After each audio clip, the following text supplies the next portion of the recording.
I'm sorry, Dave. Dave's not here. You went there.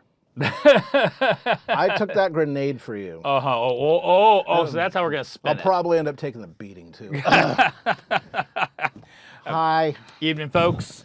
I think everybody is a regular here, but just in case anybody isn't, I'm Baron. This is Caredwin, and we do this every other Saturday night.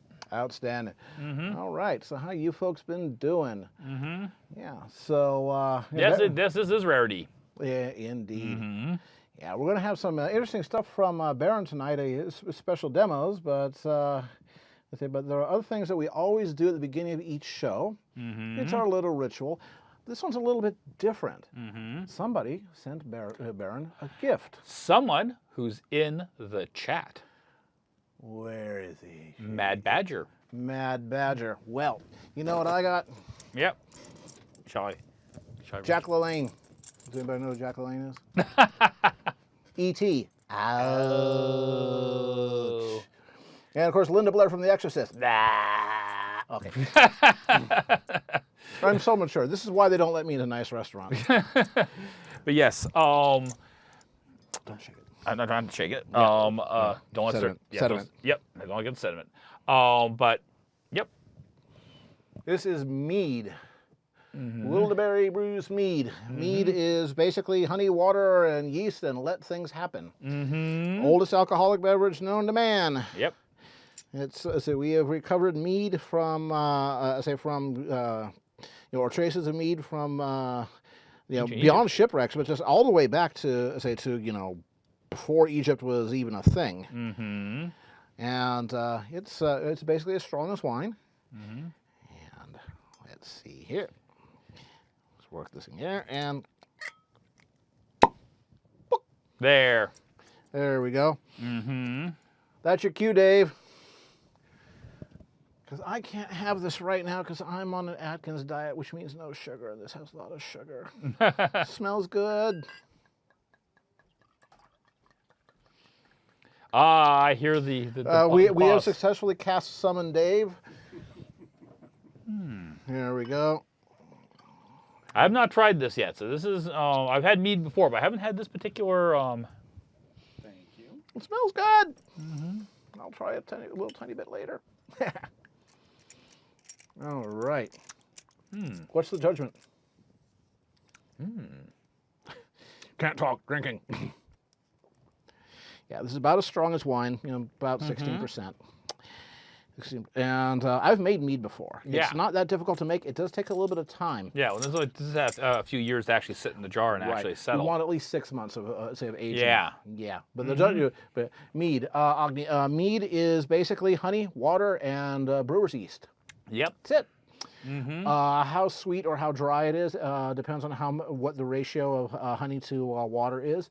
When I was making mead, if I wanted a sweet mead, I would do 12 pounds of honey in a 6-gallon batch.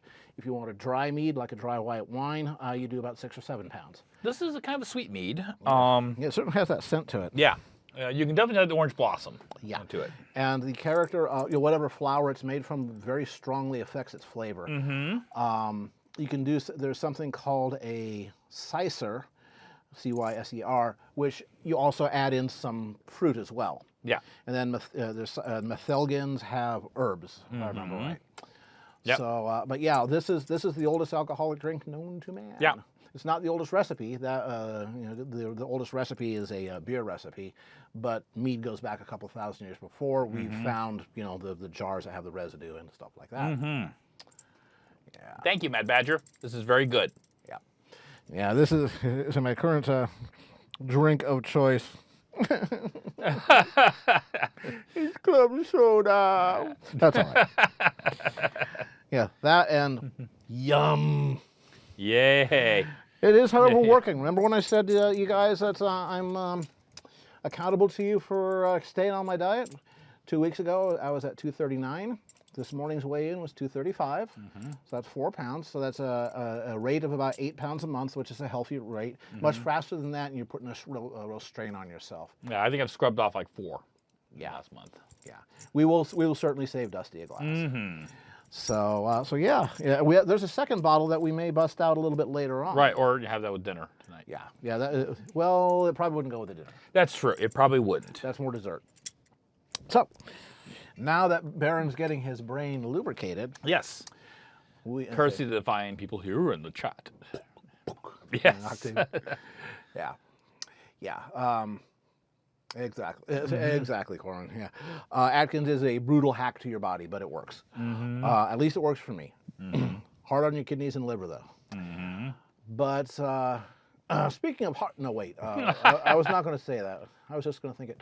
Let's see. I need to put this up here because that's way down low. Okay. There now we can see things. You had another milestone. And that milestone looks like this. Yep, my 500,000 page view on DeviantArt. And I was very surprised. That's a lot of page views. It is. Also considering that I hit 400,000 at BronyCon last year. So I picked up another 100,000 page views in less than 12 months. Well, you certainly have a lot of over 2,000 pictures up there. Yeah, so, that does help. That does help. Yeah, Orca, that's this old-fashioned diet. It's called, exercise more, eat less. I think it's a fad. It'll pass. Speaking of food. This was actually a commission I did for someone. I don't believe they are in the chat. No. But this is their 3 of their OC characters. Samantha Mosley, who I've actually done 3 other commissions before of this character. And she is basically back on world after going off-world for a deployment. And she's basically talking to 2 of her friends about, what she's seen and what she's done, out there amongst the stars. Indeed. Yeah, and some folks commented, aside from the obvious, that's very shiny, I'm compelled by the pony buns. The design of the glass, with the bent stem, so you can wrap your hoof around it. Yep. And the chair that you get in and out and sit upright without messing up your tail. Right. So it's very easy to exit and enter the chair. Everybody stare at the chair. Yeah. The chair. You're admiring the concept chair. Design on furniture. Exactly. Yep. Exactly. That's all we're looking at. That's it. You are not staring at the shiny clad pony butt. You're not even thinking about the shiny clad pony butt. Do no, not think about pony butts. That's right. Not at all. Right. So how about pony goths? Oh, pony goths, that's something else. Inspired by Fake It Till You Make It. And I actually rather like that episode. I love, especially towards the end when Rarity has to fire all 3 of her. And she's freaking out, like, how are you changing your clothes? By the way, we're still embargoed on today's and the previous week's episode. Right. Before that is open game. All right. So aside from Fluttergoth, we also have, I think that we have Sweetie Gold, yes. Yeah. Basically kind of, want to do something based off of the one from Babseed.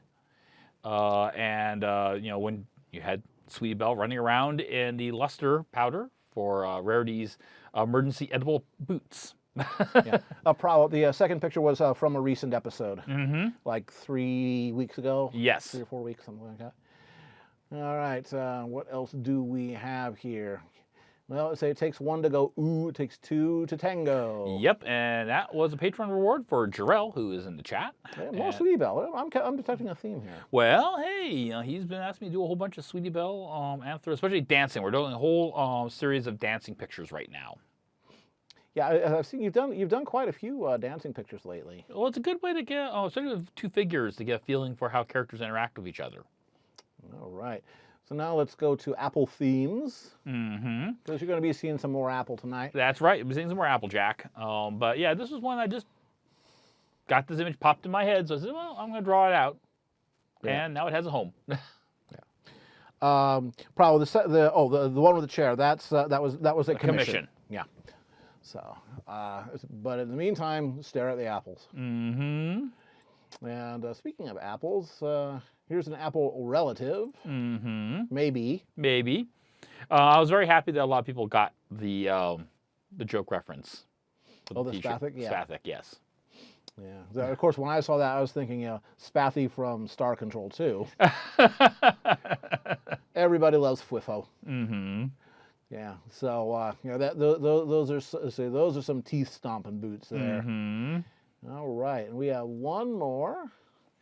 And this was another commission, if I remember correctly. Yeah, this is a Patreon reward for Dorian. Hello, Dorian. And that's We see you, Dorian. That's two of his characters, Spanner and Sherbert. And he wanted me to do a picture of the two of them together. Yeah, and, being yeah, that's right. You did a study of the character yes. that you showed us last time. Yep, and that was the reason for actually the study of Spanner, and that was the reason for it.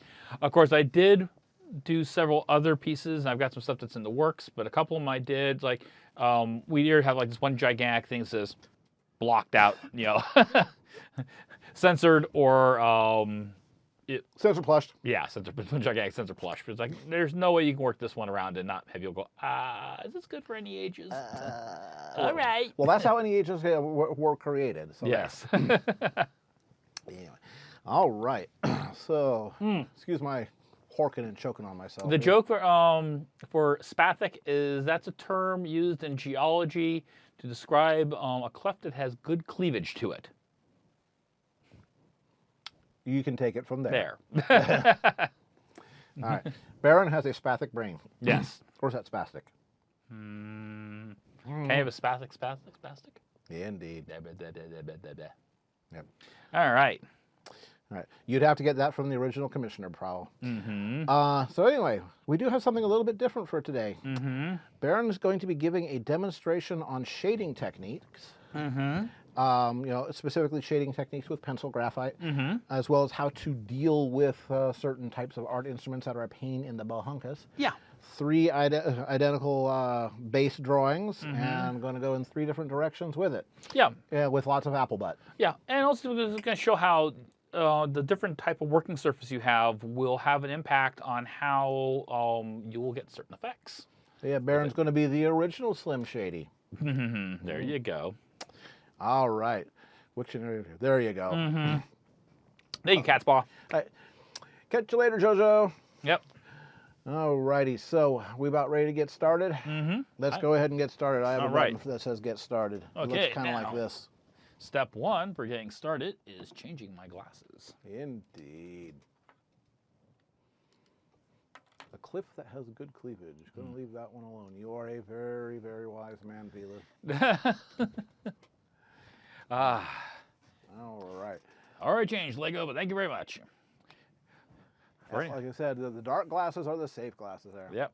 So what I've done here is I have basically drawn Applejack, and then, no, I just didn't do 3 perfect drawings. I'm good, folks, but I'm not that good. So what I've got... There's a technique for that. There's a technique. In fact, I'll show you how you can use one of the tools to get that effect later, and I basically have transferred it over.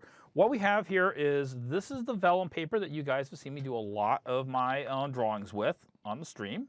Got that one here. This was the one actually that my last stream I was experimenting with, which is the same manufacturer, but this is an index, which means a little bit smoother finish to it, almost like a hot press. And then this one here is a piece of Strathmore 500 series Bristol vellum finish. Now, this is vellum finish, and this is vellum finish, and you might think that, gee, they'd be the same thing, but they actually do behave very differently. So I wanted to kind of show that off, and this is a great surface. In fact, this piece right behind here was done with this right here, but it has a very different feel when it comes to working in black and white, so I wanted to show that off. Okay, the camera there in line, good, all right. There we go.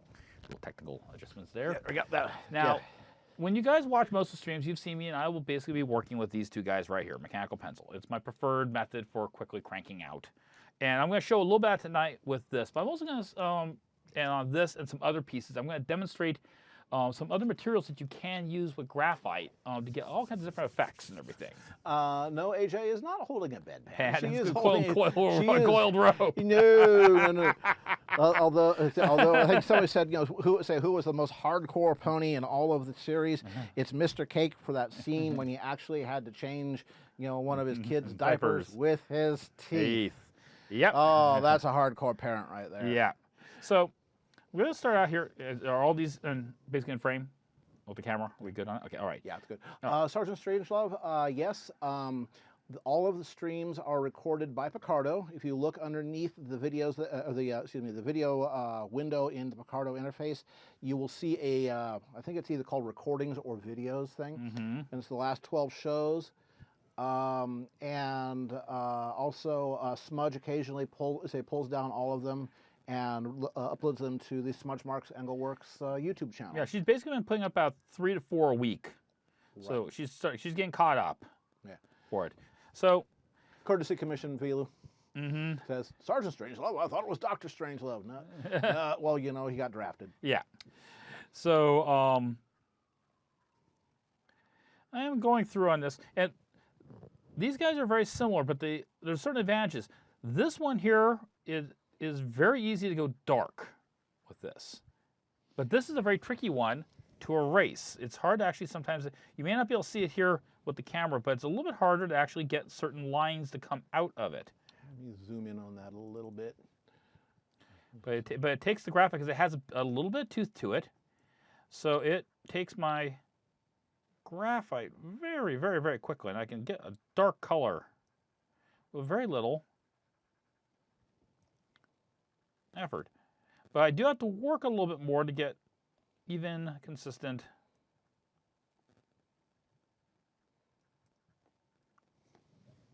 There you go. Nice and zoomy. Now, if we go over this one here, this is the index. This is a little bit smoother of a surface. This is very easy to erase. I mean, you can take erasure lines off with no real problem here. Where's my little brush? It's the right tool for the job. Don't use your hand.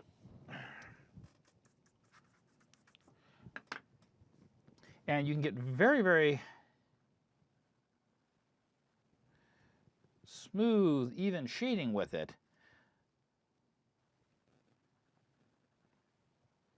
But I have to work a lot harder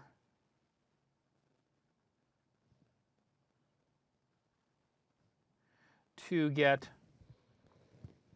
the same strength of line. So oftentimes when you're working on a picture, if you can in advance give some thought to, okay, what am I doing? What's going to be in the picture? What are the elements? You can choose the right tool. You know, the paper, your working surface is one of the tools you're working with. So, but I'm having to push a lot harder and go over the area multiple times. Now, sometimes that's cool because that lets me very slowly build up a color. But if I'm in a hurry and I want to slop something down, I might want to go over something of a rougher tooth. Now, over here, this is the Strathmore 500 Vellum. It will let me go very aggressive. I'm almost not putting any pressure down at all. I'm getting nice dark. I don't know if it's visible though. There's more of the paper tooth comes through. Now, once again, if I'm doing a particular type of picture, say like I'm doing like a rocky cliff face or an old stone building or some, material where having a bit of rough coarseness to it isn't the problem, then choosing a paper like this for the picture might be the better way to go. It might give me the effect I'm looking for.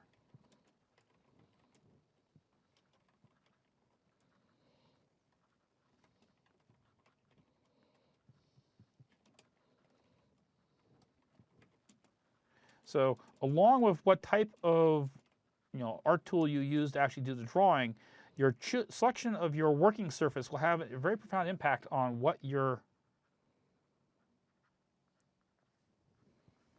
it's going to look like. I want to know what type of lead you're using. How many H's do you have? This is actually 2B lead. I laid these out with this one here, which has HB, and this one has 2B. And what I'm referring to there is the hardness of the lead.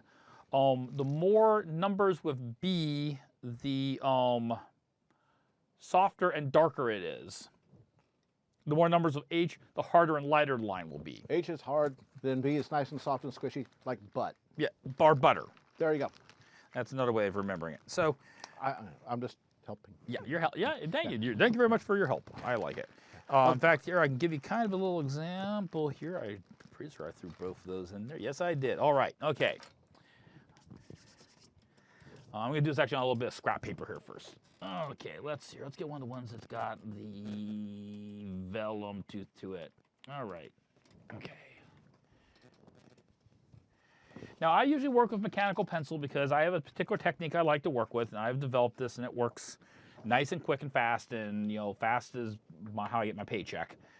But let me show you something here a little quickly here. Okay, this is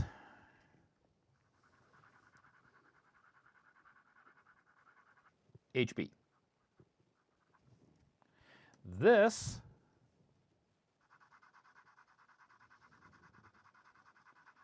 is B. It's a little bit darker, it's a bit softer.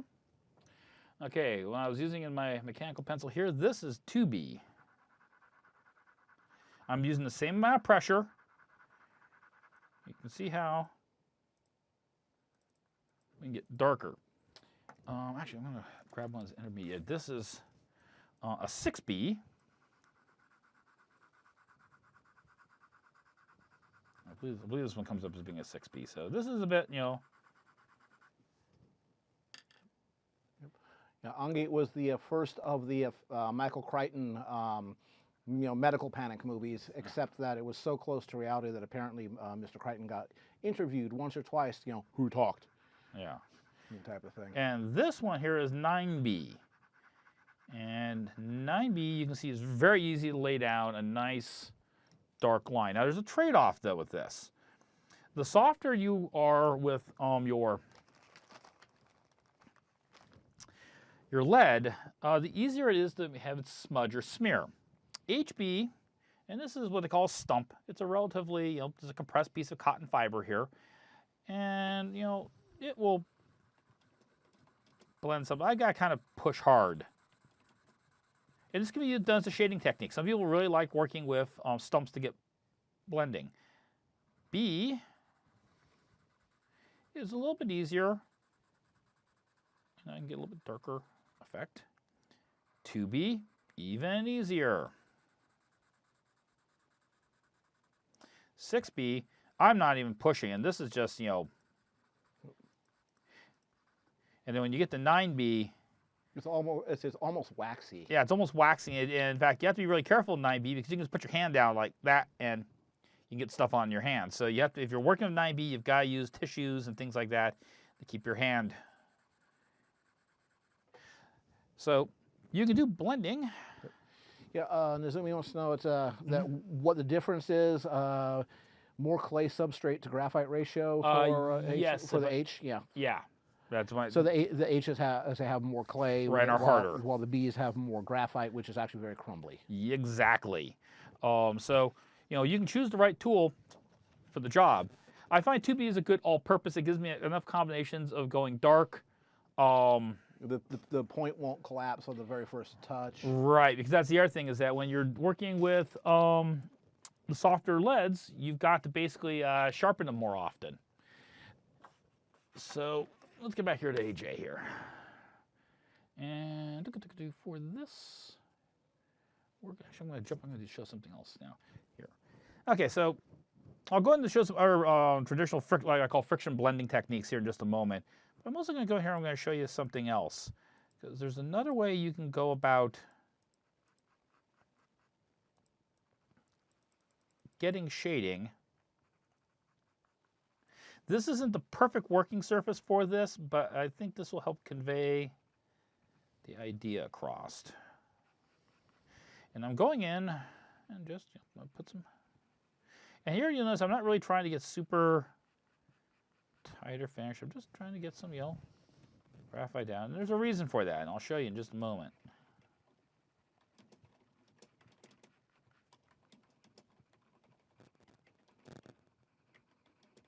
But you'll notice that this tip's already starting to grind down pretty fast.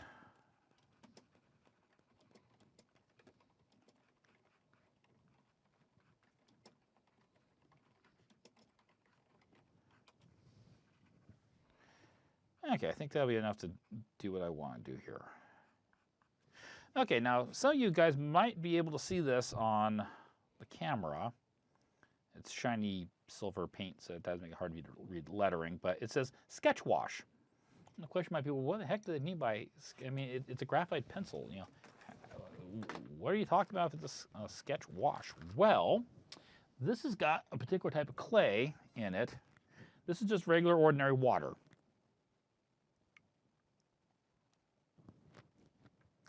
And watch what's going to happen when I go through this area right here.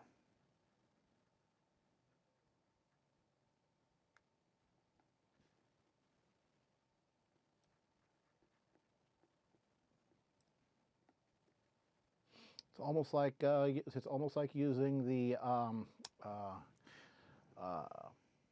mineral spirits in your color pencil technique. Exactly. And this way you can get very, very dark colors, and you can get things that almost look like ink washes, but you have the control of a pencil and you have the erasability of a pencil. You know, even after this dries, you can actually go back in, you can lighten this a little bit. I'll go back and show you guys how to do that in just a little bit here. I'm glad to have this dry first before I can do that.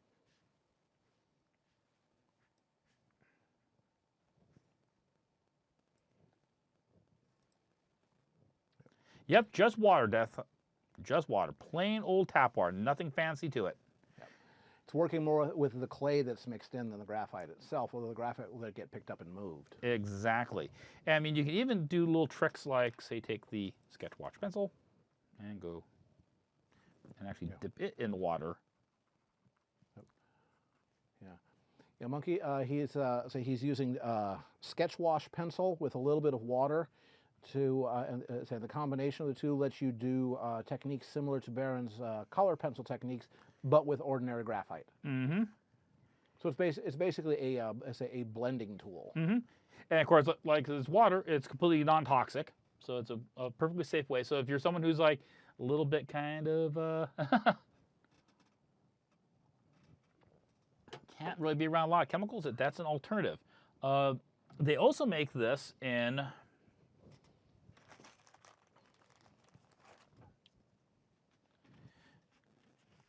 big water-soluble graphite crayons. So I can take one of these guys and go in.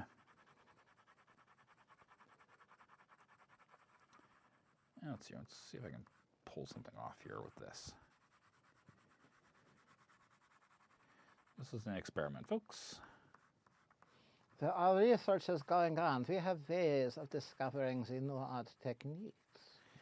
Yeah, I've played with these a couple of times. These are cheap. These are like $2.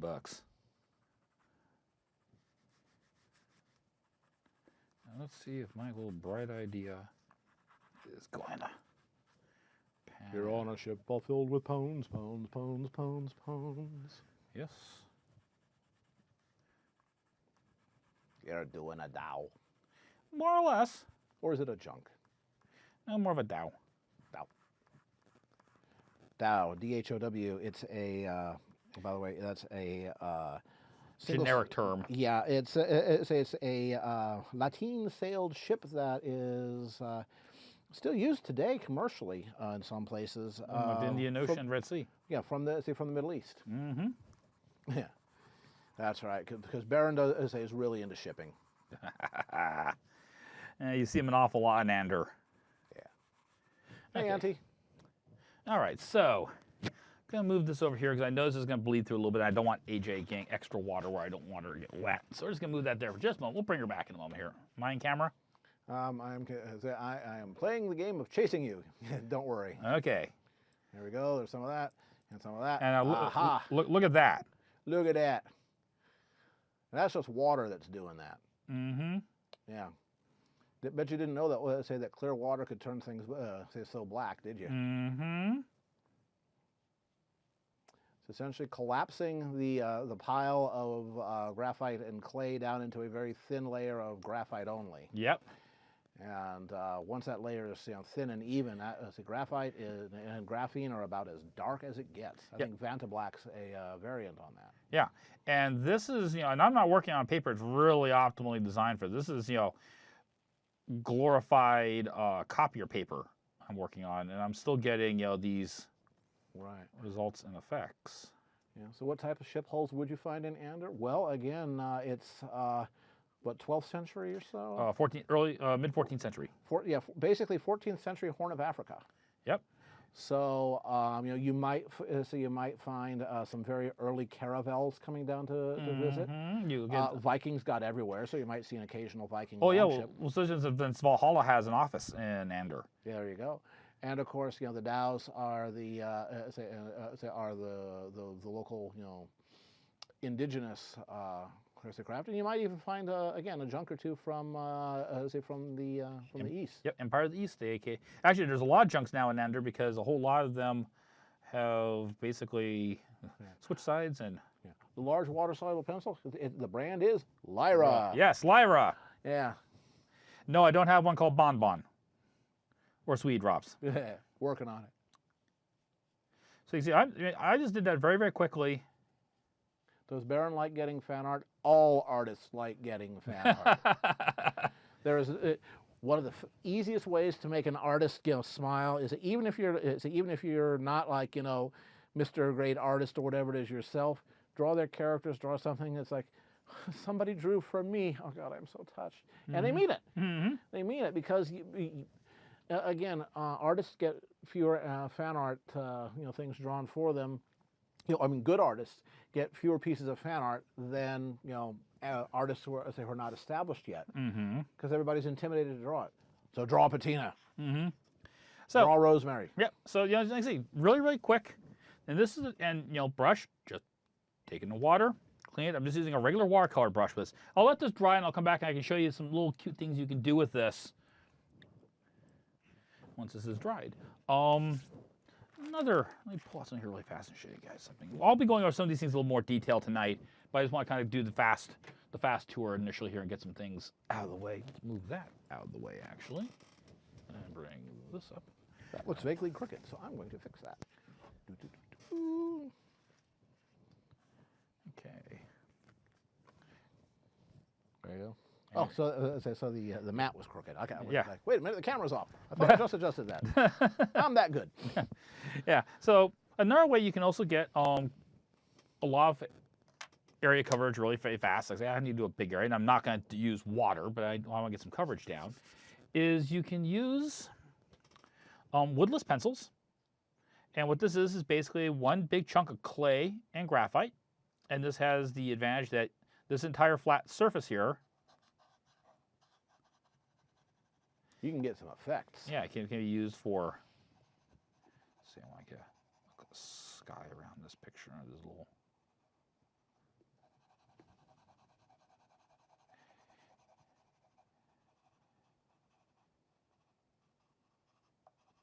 So I can use that. Another thing you can use is graphite sticks, which is kind of the same concept, but something in a square format. And each one of these will give you a slightly different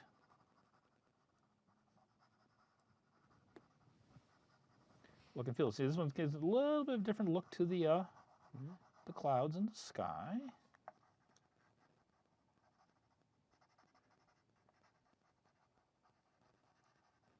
Well, this is like a very, very hard colored pencil with graphite instead of other pigments. Yeah, it's kind of like the art sticks I use for my colored pencil work, but it's all basically a block of pure graphite, and you can get these in varying hardnesses. I believe this one is 2B, if I remember correctly.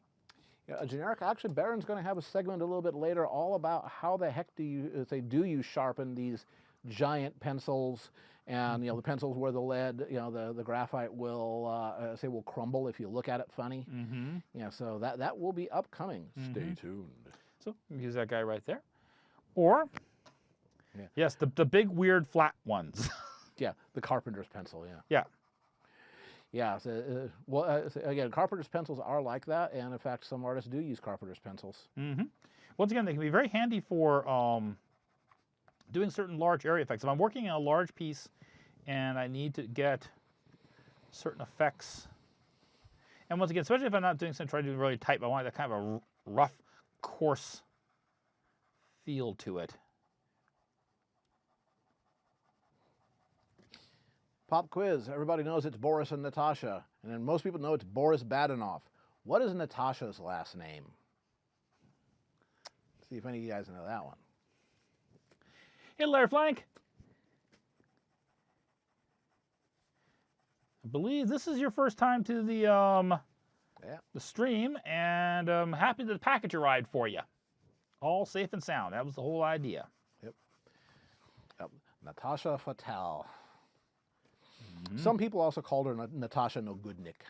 But, yeah, but Natasha Fatale, the femme fatale.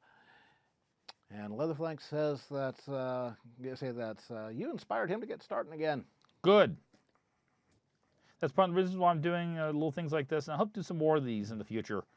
Because, like I say, what really tipped this off was I got in the last couple of weeks, I've gotten an awful lot of notes and messages on Twitter of people asking me questions about how to do shading, and I was kind of, surprised to find out that some of these folks actually had gone to like 4-year institutions, and just somewhere along the line, their instructors had never conveyed this information. And when I was in art school, this was like, I'm sorry, you can't, move on to the next level until you've gotten this stuff nailed down. So I felt, public service time. Yeah. Sergeant Strangelove, have you been having problems with Baron's art arriving bent? Yeah, you may need to double or triple up the, delivery gorilla proofing. Right. I've actually I've not had anybody else. I've adopted some other techniques with different types of stiffener boards, and no one else has had that problem. I even have done some stuff international recently, and it's arrived intact and in one piece, which is like, yay! And UK Customs has stopped being weird. Okay, so that's not playing around with this kind of, picking up. Hey, Rainbow 21. Yep. All right, so I'm going to switch this guy back over. We're going to go back to AJ, because AJ is more fun to look at anyways. Well, And let's see if this is dried. Them's apple bucking muscles. That's right. Now, let's see, is this dried enough yet? Let's give that a few more minutes. Now, your eraser also can be used as an art tool. Now, one of the things I commonly do when I'm working with shading, I'm going to go back to my mechanical pencil right here so I can talk more, and is shading can be used to define the shape of objects, help give them, some three-dimensionality. It also, of course, helps define where your lighting is going to be.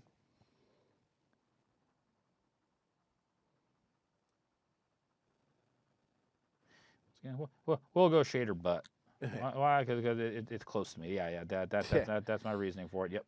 It's a nice basic shape that correctly illustrates the constructs of the sphere and the ellipsoid. And yep.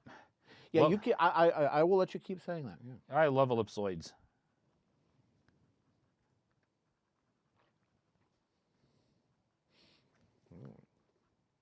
Can't find a product page for Lyra graphite crayons, but they seem to be available on a wide variety of vendor websites. Yeah, they come through Weber, if I remember correctly. And they are, the Weber company is who actually distributes them. Actually, could you pass over that Lyra pencil? I will close up it. Yep. There we go. We'll need that for a little while, so yeah, go for it. Graphite crate, water soluble. Lyra German. It's Joyman. Yes. It's Joyman. Let's see. All right.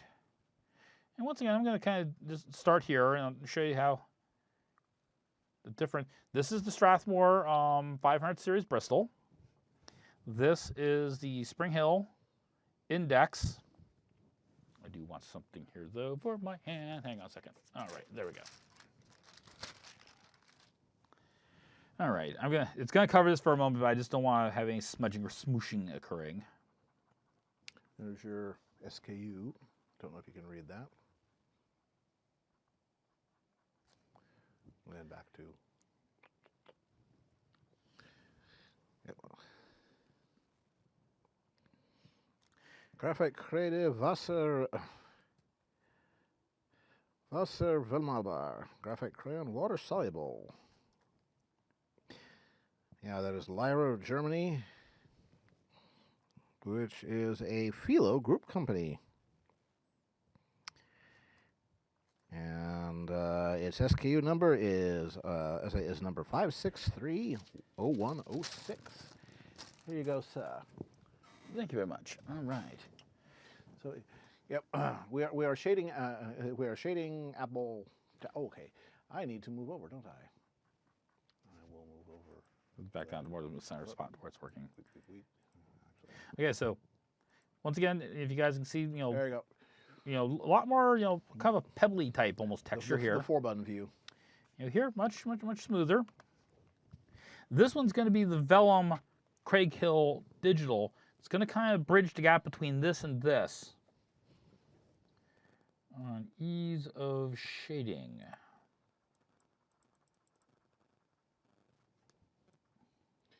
I'm just going to zoom out a little bit so all three are there so I don't have to chase you. Sounds like a plan. That way they'll probably not get... What is he working on? He moved. I don't see all the butts.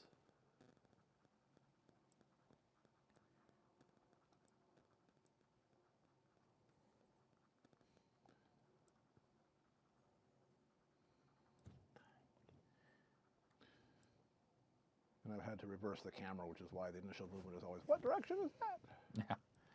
All right, so...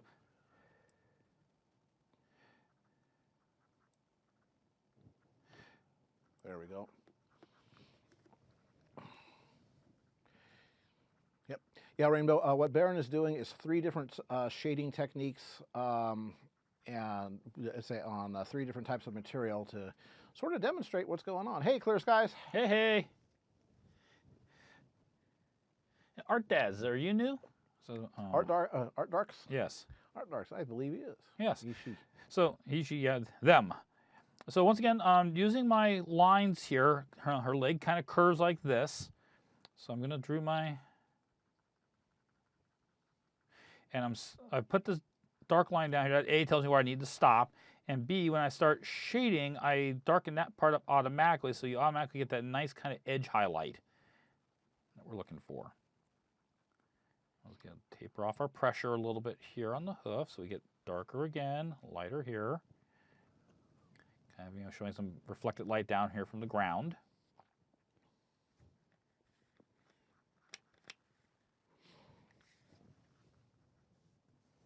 All right. Take a quick check to see if we have some new people to say hello at. Once again, do my lines to kind of follow the... Shing 255, I believe you may be new here. If so, welcome. If not, then welcome back. And Ryutek, are you also new? Welcome. Welcome back. Pick your favorite. Either way, welcome to the stream. Welcome to the show. Welcome once again to the show never ends. ALR, are you new? Welcome. Welcome back as appropriate. There you go. Yep, good old Dick Blick. Which reminds me, let's say we have a duty to do and also a bit of an announcement. Yeah. Yeah, let's say first of all, the duty part, which will lead into the announcement. Let's see if I go over here and reach here and grab this thing right here and click that off and click that on. The duty is to say thank you to our sponsor, who is University Art.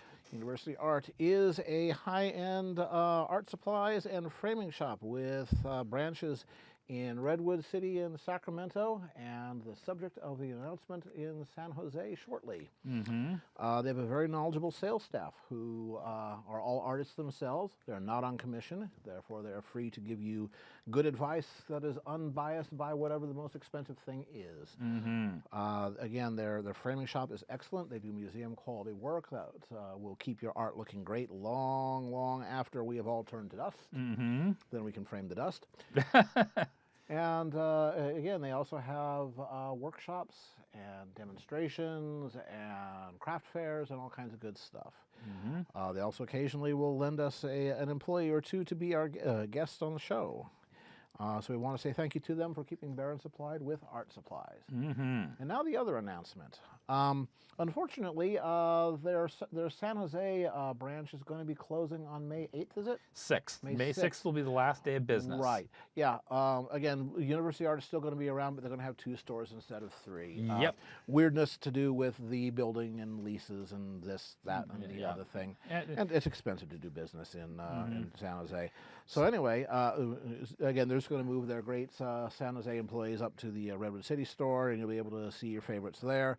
I'm still going to get all my stuff framed there. They're still going to be sponsoring Baron. Ain't nothing changed there. And the Sacramento store, all good. Everything's good up in Sacto. Yep, they're just streamlining because it's so damn expensive to do business down here in San Jose. So, sorry to see that store go, but Yeah, there's 2 more. Not done with them yet. Yep. But thank you to University Art, and I'll have to change that little thing because it has the address of the San Jose store. Yep. So it's good. It's good for this show. Mm-hmm. All right. So back to our regularly scheduled shading of Posteriors. the buns. Yes. It's like the running of the bulls. Yeah, exactly. So, once again, going through and, her tail flows like this. Now, you'll notice I'm not shading, the entire length of it. I'm not doing a line all the way down. I could if I really wanted to, but I'm just doing enough here to hint and imply. Once again, we have an area under here where this is going to be kind of shaded.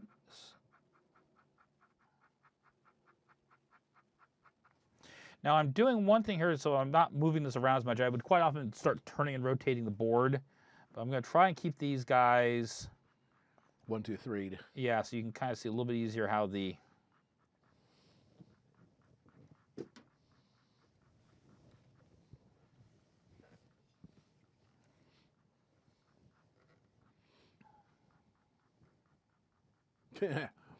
Yeah, clear skies. Crew Northrop, I say this as a once upon a time employee. Yeah, it's hard to find a caring employer in defense industry because they have to be so hardcore. And particularly if you're on the losing sides of the bids. Right now, basically, if you're not Lockheed, you're kind of screwed. Mm-hmm. So, Lockheed, General Dynamics, yeah, it's Boeing. Yeah. Boeing. Yeah, I remember when there used to be Rockwell and Ryan and Chance of Hawk and all of those. I'm dating myself. Yeah, the clear skies. Look at that Applejack. That's right. Smiley 3, yes, 3. Yeah.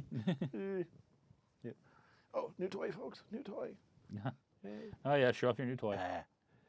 This is an Ibanez Micro, M-I-K-R-O.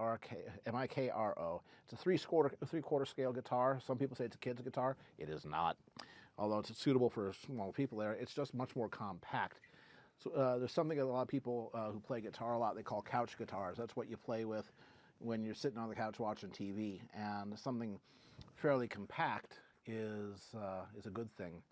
But yeah, this has got some nice sound. It's got some good innards in it too. Well, yeah, absolutely. I mean, there are metal musicians that say that use this when they want to get gent. Yeah. Dorian found Lyra Phil's groups page. Ha ha. Thank you, Dorian. Dorian's awesome. Yes.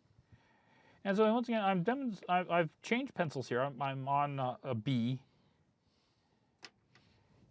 Faber-Castell 9000, which is a nice professional grade. And all these tools will have slightly different feel to them and how they work. They're all professional quality. You can you can do good work with it. Sometimes it depends on what the task is at hand and just your personal preference. I will torture you folks with this new guitar a little bit later. Well, I'm not a good guitarist. I fake it. You don't even play one on TV? Oh, not even.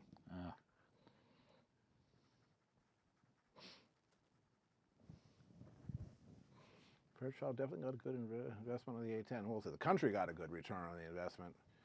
Yeah, it's still flying. Yep. They keep trying to kill it, but you can't kill it in the field, and you can't kill it with bureaucracy. Nope. Clear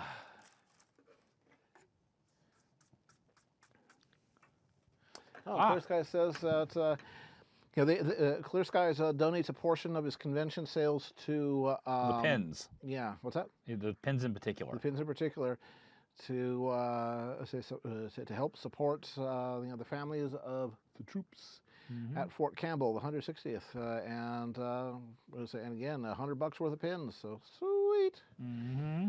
Pins. I have one of those pins. Where did it go? I saw it earlier today here in the studio. Yep. I will dig it out during the break. Boom. I'm a dig it out during the break kind of guy. All right, there. Raise that line out. Look, stare. Where are you? You did not fall to the ground. In particular, so the last thing you want to do is have that thing fall to the ground, have one of the things, little stud covers pop off, and then you find it with your foot. Oh yeah. Well, then I'll know where to find it. It'll just Yeah. be my foot. Yeah, it's like finding Lego blocks in the middle of the night. Ha, caltrops. Yeah. Got D4s. Yeah, but like I said earlier, just for grins, I'm putting together, an adventure with pre-generated characters and stuff like that to, for 5th edition D&D. Just if I ever want to run one at a convention or something, let's pull out. I got a scenario ready to run, and one of the pre-generated characters is going to be a cleric of the trickster god. And he's going to have a bag of, say, a couple hundred sharpened D4s to scatter in his wake like caltrops. You know how we figure out how much damage it did. Roll a D4. Yeah, roll a D4. And that's how many rounds you're hopping up and down and say, either that or say Legos. Yeah, they lose initiative for how many turns because you've got the die stuck in your foot. See, Warthog is zombie. Local story for you about A-10s. Back during the first Gulf War, back in 1990, there was a pilot. Her name is Stephanie Gonzalez. She's still around. Daughter of Ron Gonzalez, who later went on to become mayor of San Jose. And she flew an A-10. Yep. She was one of very, very few women flying combat missions for the U.S. And she was part of the team that was, going in low, slow, and hitting hard, and clearing out, things like, anti-aircraft. Well, she took a surface-to-air missile, and it blew off half of the tail, one of the two engines, and 2 feet of wingtip on that side. She got back. Yeah, she said, it handled kind of poorly, but she flew the thing back. Which would have been good because captured pilots are not treated particularly well. Well, and that's what I imagine a captured female pilot. Oh yeah, and so again, surface-to-air missile, blew off, a third of the control surfaces of the plane, et cetera, and it's, had half the motor, and it still made it back. So, of course, Ron Gonzalez later got into some trouble, for basically taking kickbacks for awarding contracts. But that has nothing to reflect on. Well, no, he actually tried to trade on his daughters, Oh, well, that's right, he did. You wouldn't, prosecute the father of a war hero, would you? Yes, we would. Yeah. And that was a slimy thing you said. I don't think his daughter was very happy with him doing that. Yeah, but Stephanie Gonzalez, she did do her duty. Oh, which the pilot of the Southwest Airlines that went. Yeah, she was awesome. Yeah, I listened to the cockpit recording. Yeah, and she kept her she had fecal matter water in her veins. Yeah, she had her fecal matter aggregated the whole time. Yeah, well, again, pilots of multi-engined aircraft are continually trained on, here's how you keep the thing flying straight, and immediately call to mind the performance characteristics of your plane if you lose an engine, for whatever reason. She did exactly that instantly. And again, one of the reasons why I tend to fly Southwest is they have the very best pilots in the world. Mostly because they treat their pilots so well. You have pilots from, British Airways, doing the prestigious New York to London run in 747s. Very prestigious. They want to come fly for Southwest flying 737s, Baltimore to Orlando. And the reason is because Southwest treats its employees quite well. And all my instructors back when I was taking my pilot's license training, they all wanted to work with Southwest. And so again, because Southwest is such a good company to work for if you're a pilot, they have all these applications. They can pick and choose only the very best. So again, Southwest pilots, they rock. They will keep your butt alive when others might not.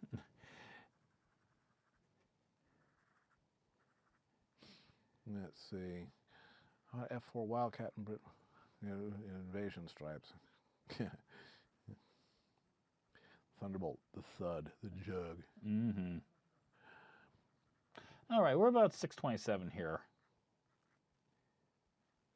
So we'll be taking a break. When I come back, I'm going to finish up the R2 AJs. I'm going to show you a couple of little things you can do on each of these papers and with the different materials to get certain blending techniques. I'll go in and talk a little bit about, using stumps, using a chamois, using your eraser to get certain effects. But you can see I'm always using the same, there's a couple of pencils here, but I'm getting all these different types of effects of texture and everything like that. And a lot of it's just based on direction of line, pressure.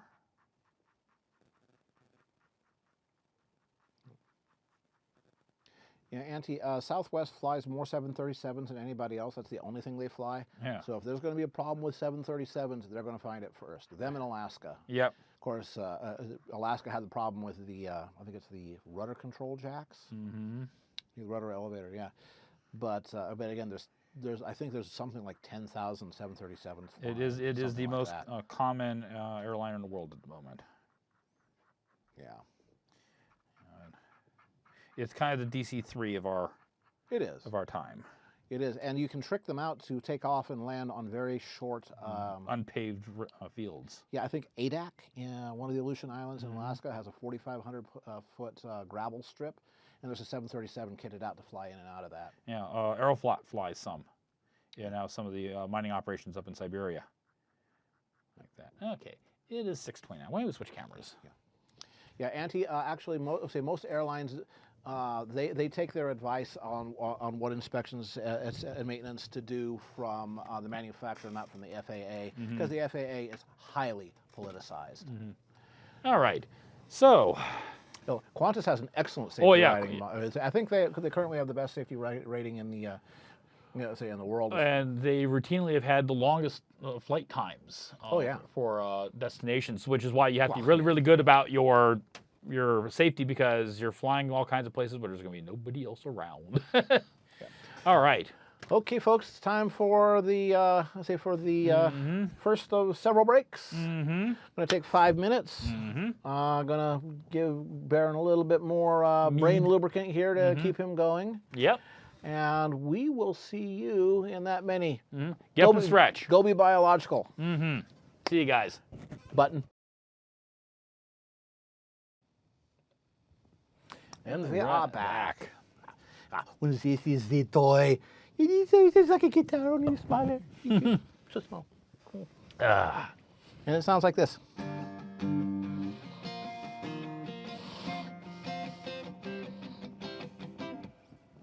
So there.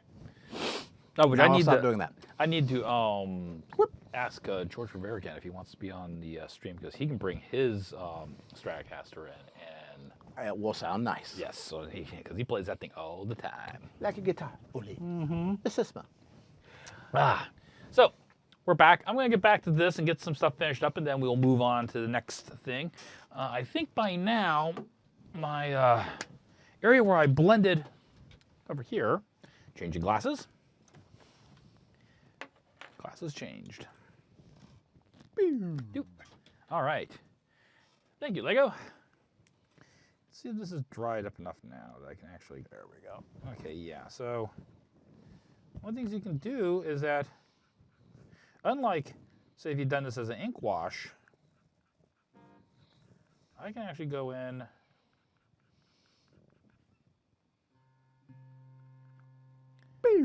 and there's your whoop. And I was using this like little small Tombow mono eraser.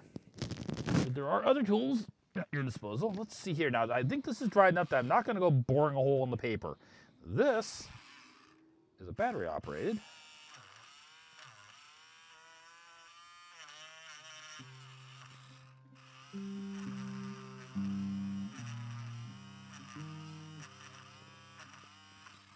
There's supposed to be an earth-shattering kaboom.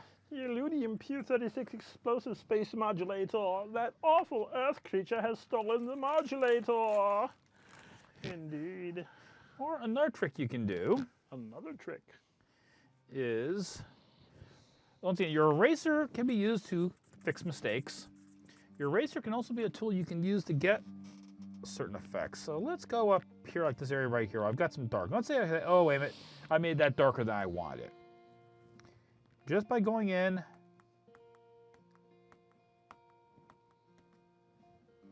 you guys can see it. Let's see if we take that way back. So I can go in, I can lift that off and then just... Yeah, power erasers come primarily from the drafting world. Right. And they're a very useful tool, but they're a tool that can get you in a lot of trouble really fast. If you're not careful and don't pay attention, you can end up, you know, grinding holes. So, like, let's say, like right here, say, oh, okay, crud, I got this area here. It's too dark in there. I need this lighter near the horizon. Notice how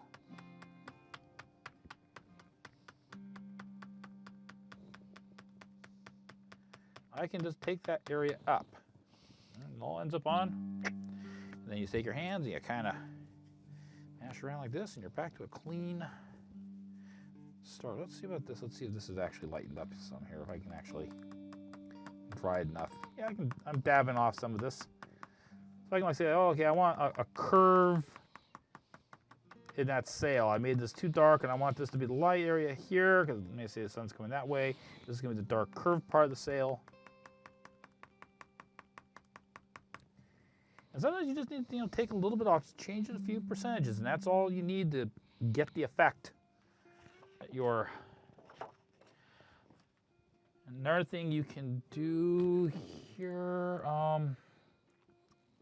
Caribou, can you give me a kind of a zoom in on right here? I can zoom the heck out of that. Okay. Let me know when you've gotten it zoomed. There we go. And this is on left AJ? Left AJ, correct. Left AJ, it's kind of like left shark, but a little bit curvier. But much more competent. On left AJ, where the heck are you? There you are. There you go. Close up on left AJ. All right. I don't know if you can see right up here.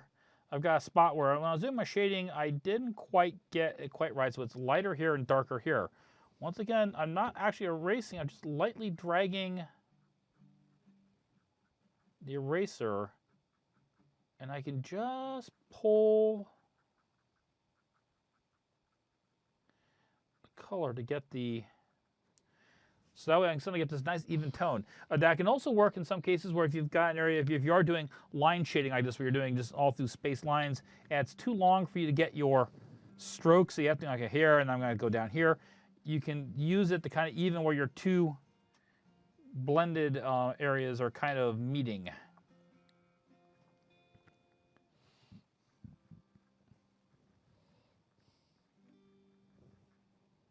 Wayne's World. Unnecessary zoom. Denied. So once again, we can just go in, you know, and once again, using the direction of my shade lines with the coil of the rope.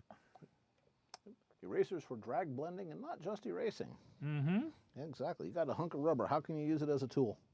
Or That's a hunk right. of plastic, actually, these days. In most cases.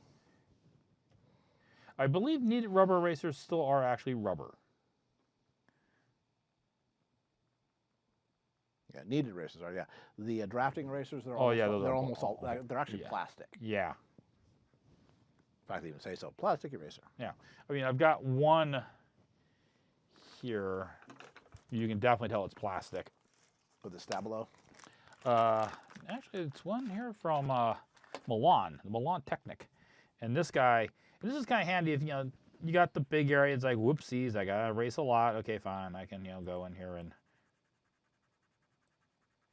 And the nice thing about these plastic erasers is unlike the, some folks may remember those wonderful pink pearls from their days in elementary school.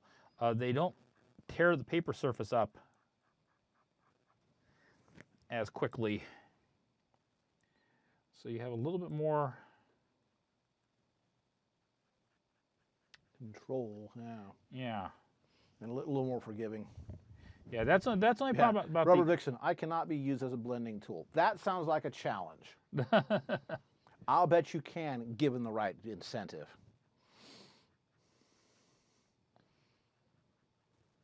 You have to apply the right pressure and rub in the right direction. That's right. All right, see you later, Lego. Thanks for dropping by.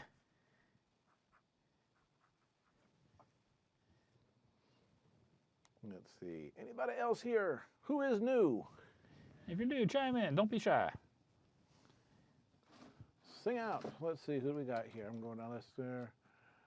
I think we've seen Chance 35 before. One way to other. Welcome, welcome back. What else we got here? Going down the list.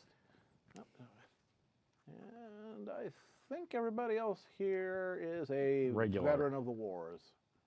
A regular. You see me now, veteran of 1,000 psychic wars. Damn cap lock. Yeah. Good night, Lego.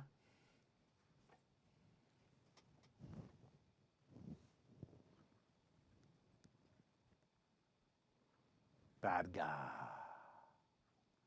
Yeah. Blue Oyster Cult, the world's ultimate garage band. Little tiny bit of trivia for those of you who follow classic fantasy books and remember a gentleman named Michael Moorcock, who wrote his most famous series was the Elric of Melniboné series. Mm-hmm. The Champion the Eternal books. Yep. I read them. Classic. It's a classic fantasy author. Doesn't get the attention that he deserves. Was the dungeon master for Blue Oyster Cult band members way back at the time, and then when and he has his own metal band called Hawkwind. Mm-hmm. Yeah, or had. I don't know if they still do. Mm-hmm. But yeah, Stormbringer. That's his thing. Yeah, Mm-hmm. Stormbringer and Mournblade. Elric and Yakun. So yeah, so basically elves that were the dead opposite of Tolkien elves. Yes. While noble, they were evil. I Yep. mean, not a little. No, they were evil. Recreational torture. Oh yeah, slaves altered to give out a perfect single note of anguish when properly stimulated. Then Yeah. you make an orchestra out of them. Yep. Yeah. So again, a lot of it, by modern standards, would be considered very lurid and excessive, unless you're George R.R. Martin. But yeah, it was definitely for its time groundbreaking stuff. Mm-hmm. Blue Oyster Cult did D&D. Oh hell yeah, Oh yeah. hell yeah. Where do you suppose all their inspiration for, let's say for half their albums came from? It was so in fact, I believe Michael Moorcock wrote Black Blade, the song. Mm-hmm. I have this feeling my luck is none too good. This sword here at my side don't act the way it should. Keeps calling me its master, but I feel like its slave. All right. So that. Feel its awful power lead me to an early grave.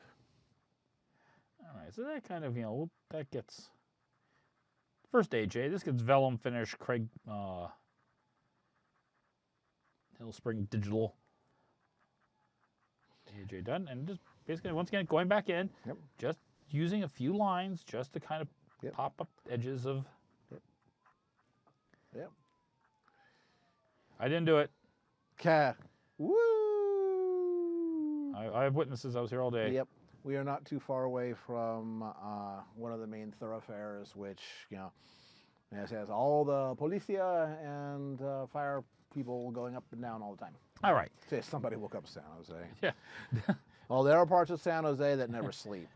It's just not the part where the snooty people go. Mm-hmm. All right. So let's go move to middle index AG here. Let's try some blending techniques with this. I admit I haven't done a whole lot of these techniques using the smoother paper. So let's see what kind of effects we get. And just for the sake of being different, I'm going to break out the 2B woodless. Now, one of the beauties about woodless pencils is if you are careful in managing your tip, you can go a long time before you have to sharpen one of them. Yeah, very hard. Well, it's a very long point, so I can kind of keep rolling the point to keep. There we go. Kara, speaking of D&D, how'd the last session go? Is anybody's head hanging on the wall? Well, we didn't run last week. No. Yeah, we had one of us out with bad burrito-itis. And they're sort of in the middle of a dungeon right now, so that I want to make sure everybody's there so they can all die together. Yes. But yeah, they're in their first real. Well, it's not a huge dungeon crawl, but they're being very careful because they've already found 3 traps. Yep. And so now they're like, oh no, which is good. I got them paranoid. Yeah. Well, also, we just have some questions, and I'm like, why am I having visions? Yeah. Although, yeah. Well, again, Baron's character Cedric is a ranger, And again, a little while ago, they hit 3rd level, which is where you choose, your subclass, your path. And he chose Planeswalker, which is all about. This is going to be a multiplayer game. The very first thing I did when their first level, I threw him into the Shadowfell. Nice guy. Yeah, Yeah, we love him. yeah. They had an exit right next to them, but the point was made. And Bear and I talked about it, and came to the conclusion that this could be a good event that could have changed him, maybe just a little. I've been touched. In the head. And he's started occasionally having weird flashes, where he can see and sense extraplanar activity. That's the whole thing with the Planeswalker. They have one of their abilities they have is the ability to sense the nearest interplanar portal if they concentrate upon it. First couple of times it's going to be it was involuntary, just like bam there. I also have this thing in my game where where I run ley lines, lines of elemental magic force. If you're near a ley line of fire, your fire spells may be harder to control but more powerful, that kind of thing. Oh, that increased our chance of getting a date. That too. Different lay. Oh. Yeah. Only if you're down in the tropics in Hawaii. Ah. I don't know what you're thinking.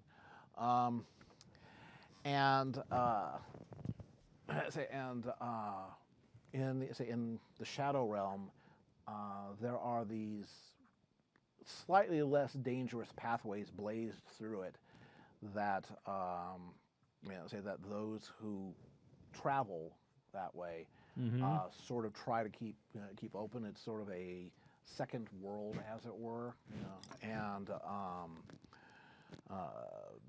Baron's character has a very slight ability to sense this, and it has led them to where they are right now, which appears to be this very old, 2,500-year-old dwarven bunker installation, whatever you want to call it, which is and they're currently pursuing, trying to track down where a dwarf who was panning for gold got washed away, and then one of the dwarven statues in this town.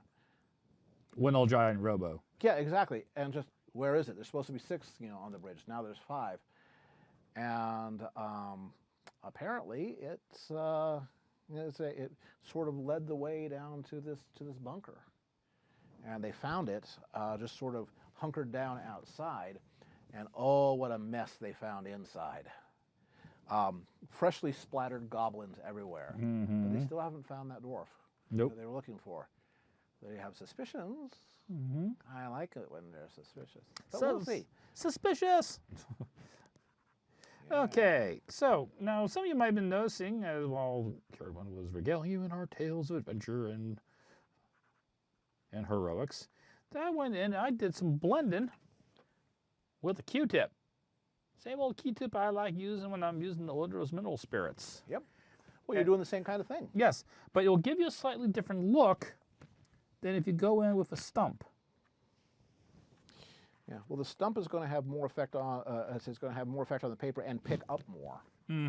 Well, while the Q-tip will push around the graphite, which will have more of an effect on the surface. Yeah. What would the result be of feeding a death pepper to a fire mage? Entertainment. Yes. Fire breath as a ranged attack. Yeah. Then the Fire Nation attack. Hey, Ari. Yep. Oh, let's see here. So I'm gonna go in. I'm gonna do this AJ. I'm gonna do a lot of stump type and Q-tip. Yep. Is his sin that he sails bad? No, he is not sin bad. Couldn't get that one past me. Nope. Just hope the flames will come out the other, and that's the burns twice. Yeah. You've heard of burning hands? Oh, that's a little bit different. Well, it's more of an AOE then. Yeah. Just the Q-tip. Yeah. Just the Q-tip? Yeah, that's always a lie. We're being terrible. I will be terrible this way. Were we ever not? Yeah. Oh, cripes. If not, then there goes my reputation.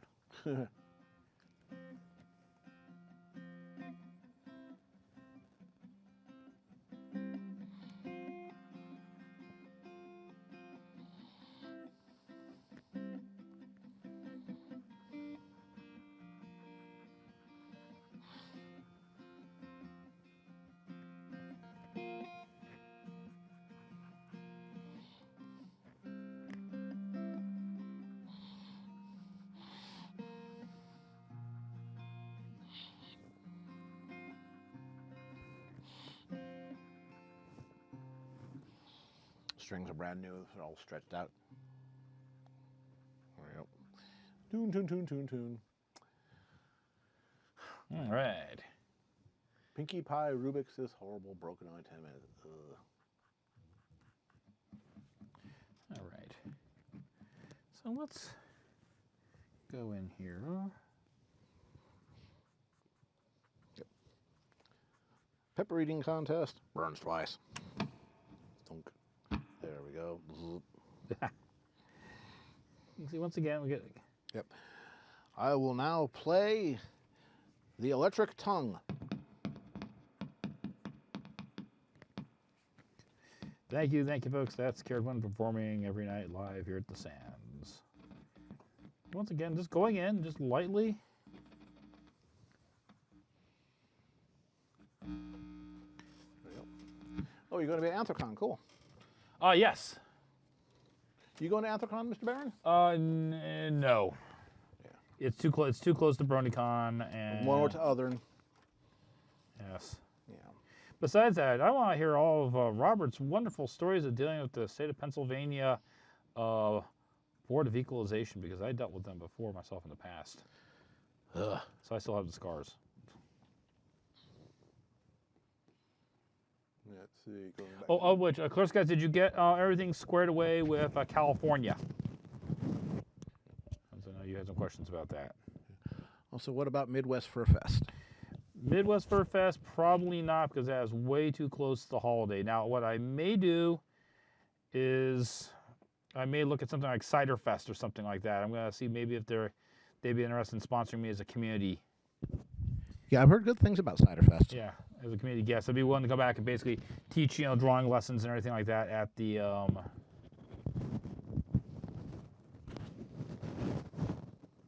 we go.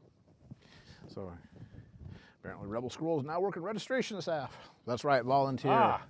You've been drafted. We need you to come and work at the convention.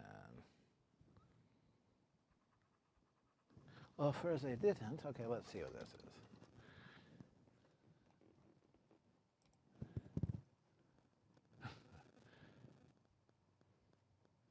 Pinkie Pie Face.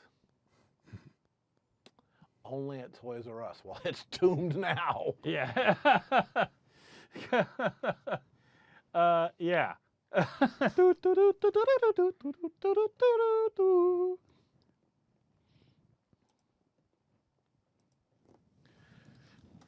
Could be lots worse. Could be that game from Germany where you feed the Dachshund a, Play-Doh, and then you pump the tail a number of times that the dice tell you to roll, and see if you're the one that has to reach for the little tiny shovel. Mm-hmm.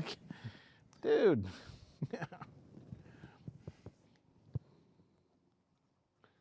Yes, Rebel, it is. Yeah. What's that? Say they started him as volunteer, then they made him staff, and then bumped up to an assistant director. Oh, that's how they always get you. The first one's free. Yeah. Yeah. I was art show director at Further Confusion for a few years, and no. And Catspaw did the layout for the program book for 10 years. Yeah. Okay, so I'm going through here and I'm shading up AJ. This is being done on the index. And the one thing about the smoother surface is that it's very easy to get nice light.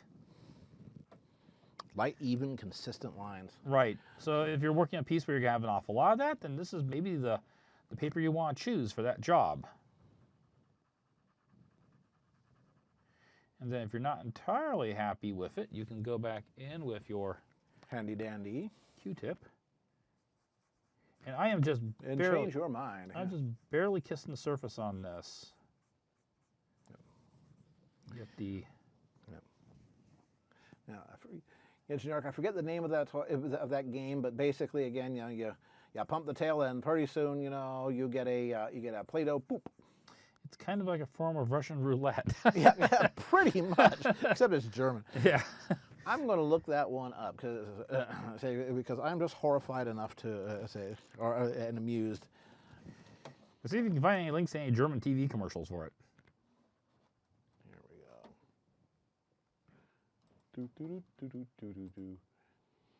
Let's see. German game clay poop. There we go. No, actually, that's. Mom, you would tell me And if you were ever... just got a whole bunch of diseases. you would tell me if you were in a German... Meh, if you hear me say the video, you tell me, right? Of course, Poopykins. And the game is Cackle Dackle. Cackle Dackle. Cackle Dackle.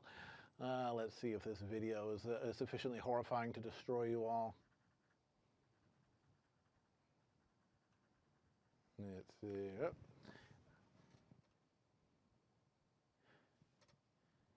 Is that the video we want to do? Oh, but this is like any kind of cute music with little,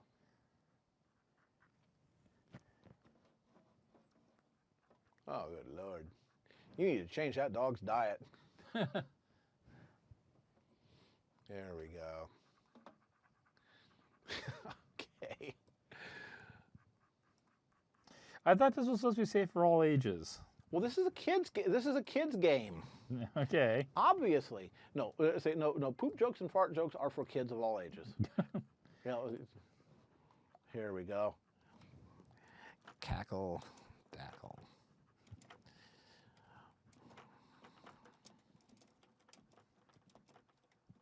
There you go. Okay. Bring you all the best that's in the world. Which paper is that in the middle, and what is the hardness of the graphite?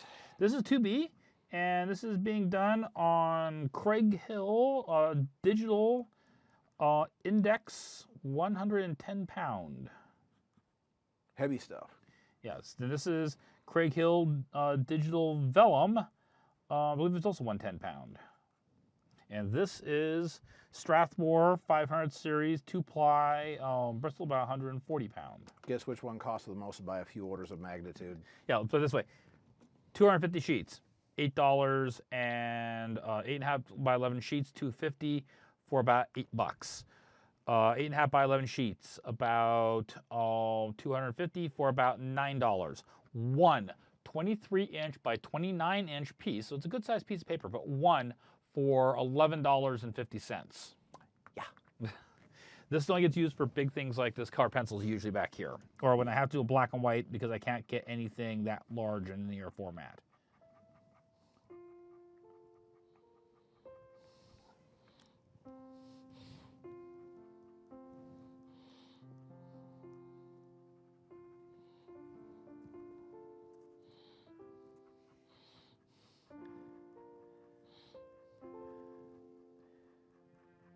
Actually, let's change that to spin, spin, spin. That's cringeworthy. Yeah.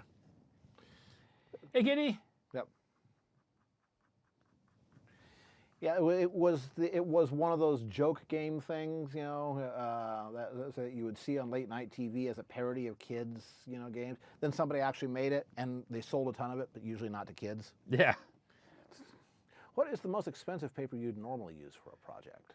Usually it would be the 2 or 3-ply Strathmore 500, because for some things like color pencil work, there's just nothing out there that can match it. You can be utterly abusive to it, and it'll just keep soldiering on. It's amazing. Okay.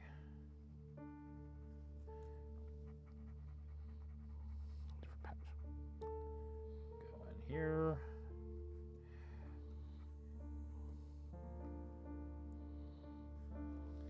Now, the most expensive paper I've worked with is when I was doing etching and lithography, was some of the German handmade print papers, because even back in the 1980s, we were dropping like $12 a sheet, which meant by in today's dollars, they'd be like, you know, $30 or $40 a piece. So you only did those for your final print run when you were really, really, really certain you had everything worked out and you wanted to do this was it, and you were going to effectively be pulling the trigger, because if you screwed up at that point, it's like, oh, well, that was a lot of money. I'm going to be living on beanies and weenies and top ramen for the rest of the month. Artist food, bottom ramen. Yeah.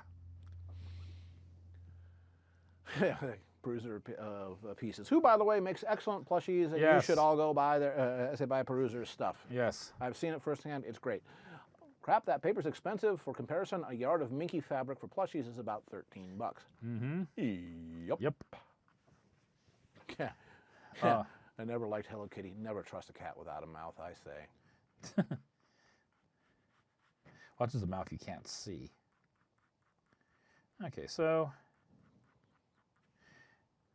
once again, this is, you know, you go through and you can use your just kind of,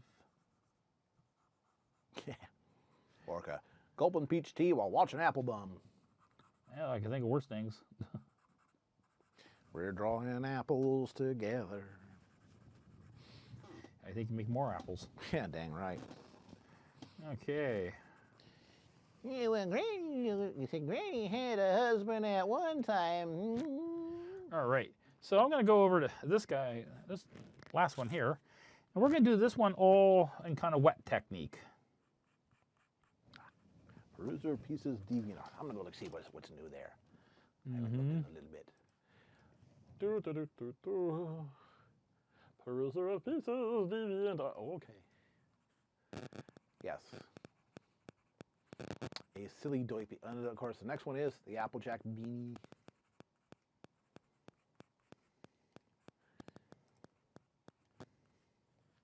Doipy. Now, the one thing I have to be really careful about here is if I'm using water to blend this, is I'm just going to need just a tiny kiss of graphite. And I'm going to have to be careful about blending around her cutie marks. I don't want those to run. In fact, if I'd been smart, I would have done that as done a blend first and then gone back in again. So I'm just going to have to really be careful around there. It doesn't turn into like some oil slick. How's that, Orca? Okay, we got some static going on. I hope we don't have another crushed piece of wire the way we did last time. Let's see if that took it, because I suspect actually it was coming from the mixer from this thing. Yeah, I'm all good over here. And Deatheye, is this something that just suddenly popped up, or is this something that's been going on for the evening? Well, they would have heard some, say a little bit of noise coming from the amp, but I've got that mic turned off. I did have the mic turned on for the... It's intermittent. It started when the camera went to the Peruser's DA page. Oh, that was me leaning forward. What you probably heard was something like this, which is that's just contact noise from the wire for my lapel mic. Rubbing against the fabric of my shirt. Okay. Yeah. So might have to do another, hunt the hum, game. So. Yay. Yeah. To going in out the stream. But. So something that Larsis would totally understand. Oh, which I haven't seen him in the last couple of streams. I get the impression he's working. Yeah. Like crazy. Yeah.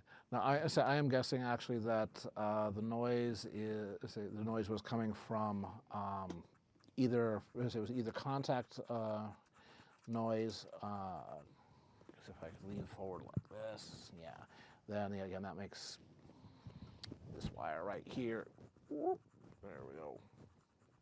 This wire is the one that goes off to my lapel mic and it rubs around on stuff like that. Might have to put one of the tribble noise screens on it. We'll see. We shall see. I will go back and review. Yes. All right. I want to do a little test here. So I say, this one I'm kind of going, okay, I think that's enough graphite. It may look like there's almost no graphite I put down at all. That's because this is going to get darker when it gets wet.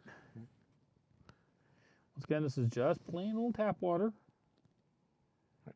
Nothing fancy. Inappropriate rubbing. Oh. Of course. See you later, Rebel. Glad you So could tell join me us. if the static comes back if I do this. So I have just turned on the mic that goes off to the guitar amp, which may be picking up just a little bit of noise. You guys tell me. And now we wait about 30 seconds. Yeah.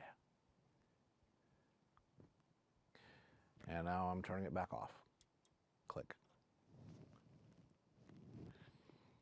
So did we just have, okay. All right, now let's try the other one then. Going over to the instrument amp for the keyboards. And that amp, that input is now active. Are you folks hearing anything? And now turning it back off. Nope, nothing. Okay. No static. Well, we'll take it. Yeah. If it sounds fine now, then change nothing. Yeah. So, Heisenbug. Yeah. If you look for it, that triggers it to go away. That's just the is this just the regular 2B pencil? This one here, no. This is the Graphite Sketch water-soluble drawing pencil that I'm working with from the General Pencil Company. There's other manufacturers who make similar type of drawing implements. Right. See you later, Mavilu. Glad you could drop by. Yep. Heisenbug. That's a bug that goes away when you look for it. Particularly one that goes away when you enable the debugger. It's like, okay, what's different about having the debugger that the code now works correctly? Crap. Everybody hates those. Having spent 25 years in QA, Yeah. Of course, at that point, it becomes a developer's problem. So I was just like, hey, I told you how to reproduce it. Ain't my problem no more. Yeah. I'm going to go find some more headaches for you. Hello, Sean. How come you guys never give me Christmas cards? Why do you have a voodoo doll mean? Why is there a voodoo doll of me with a railroad spike driven through the forehead? Don't shoot the messenger. No, that would be too quick. Okay, so we're getting Now Catspaw is channeling his development haiku. We're gonna set that aside just for a moment and go work a little bit more on the picture here. Yep. Okay. Actually, it is getting just about time for me to do a duty. Duty. I'm going to do a duty. Let's see here. As I go over here and I click this, then I click that to say thank you to our sponsor, which is University Art. University Art is a high-end art supplies and framing store with outlets in Sacramento, Redwood City, and for about another week, San Jose. Unfortunately, the closing of the San Jose store, rent just got too high. That being said, they still have a very knowledgeable staff, all of whom are artists, all of whom know what the heck they're talking about, none of whom are on commission, so they're free to give you the best advice, not the expensive advice. They have workshops, they have seminars, they have product demonstrations, they have craft fairs, all kinds of good stuff.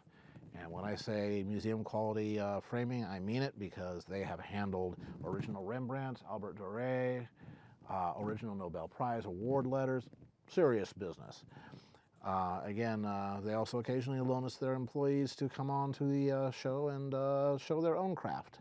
Folks like Jeff Braunschweiber, the fellow who did the Egyptian Book of the Dead, with period materials and period techniques, and Jaya King, who is now an independent, like So like Baron, Jaya, of course, was the one with the melted wax.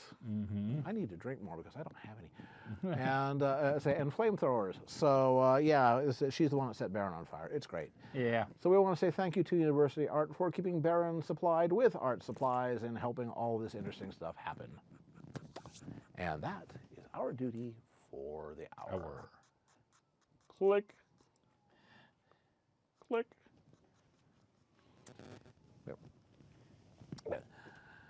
Yeah, Kitty, I heard about that. I reject that I reject that canon, even though it's canon. Technically, Hello Kitty is a little girl who is portrayed as a human, like Kitty. In which case, certain products that were licensed become a little bit horrifying. Also known as be careful about the licenses you write, because if they include sub-licensing rights, your product name could end up on some stuff. Yeah. Stuff you're maybe not going to... Personal massagers. Yep. Yeah. So, and of course Sanrio was like, you made a Hello Kitty vibe? Yeah. Yes, and we get to do that, see? We're not going to renew that contract. Yeah. Yeah. So, better make hay while the sun shines. Yep. In other news, the peak of severe weather season in Oklahoma is expected to make its presence felt in a big way next week. I wonder if Mighty Muffins is going to be out there doing his storm chasing thing. Yeah. I wish we haven't seen that. We haven't seen Mighty yet in the. Yeah. Those are unofficial, Frank. Mm-hmm. The pink Hello Kitty, rifle furniture. Yeah. So, yeah, those are just somebody being a smart ass. Kind of like the ones with the Akita tools. Yeah, exactly. Yeah. Cat's paw. First snow, then silence. This $1,000 screen dies so beautifully.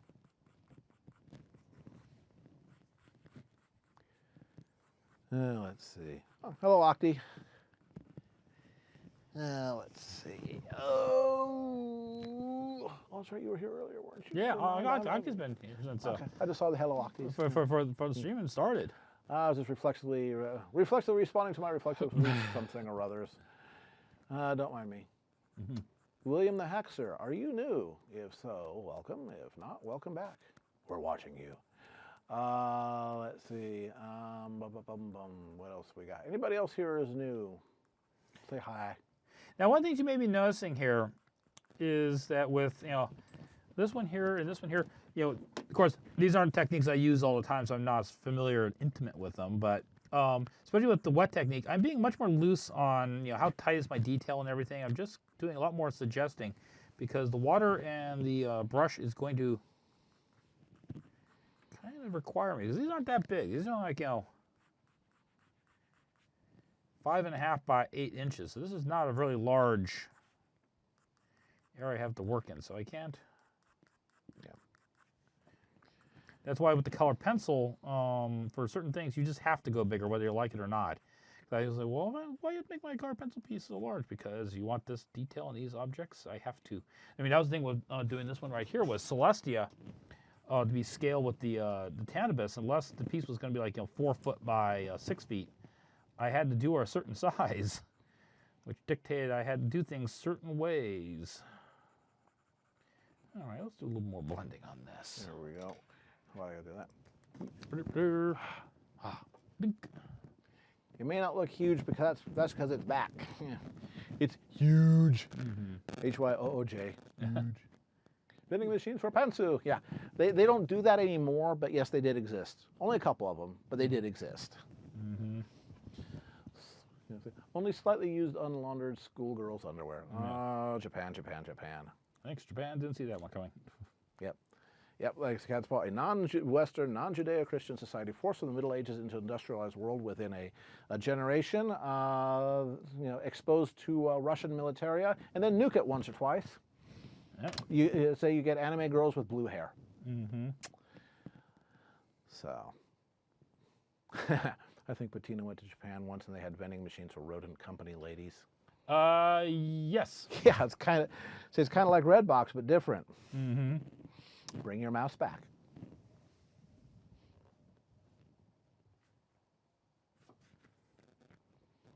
That's Demon AJ, because she has it. Yeah. Yeah. Has Demon Eye going. Haven't gotten around to shaking her eyeball yet. You can see how, these will give you different techniques, and I want to show you guys. Yeah, this is my technique. This is how I like doing it. But there's more than one way to do things, and no one died and made me God. So, for some of you out there who might be watching, going, yeah, I want to get back into drawing a little bit more. I want to show you guys that there's more than one way to tackle a problem. I like my way, but that's my way. And no one's forced to have to do it the way I do it. Okay, her hat's going to be a little bit darker because I got a little bit more graphite down on that than I was expecting. I might be able to lighten that up, but again, once it dries a bit. But Mouse vending machines, draw it. Please, please, please. I know how to make that happen for sure. Mm-hmm. Yeah. Even though right now at the moment my commission docket is closed until I get some stuff taken care of and squared away. Don't want to take in more work than I can. Yep. Unfinished work is a form of debt. That's right. Prepare your butt, sugar. Yeah, the AJ on the right seems to be her reaction when she discovers Discord turned her entire orchard into citrus trees. Yeah. Could be worse. Could be pears. Yeah. Well, ain't she conflicted now? Yeah, because remember, cousin orange, it is family. Yeah. Apples and oranges. Monster lit applejack. That's where you take the flashlight and you hold it under your chin. Kind of like a Phil Collins video. I can feel it coming in the air tonight. Everybody ever notice that Phil Collins looks like Mr. Potato Head? Yeah. Yeah. But he was Mr. Potato Head worth millions, so...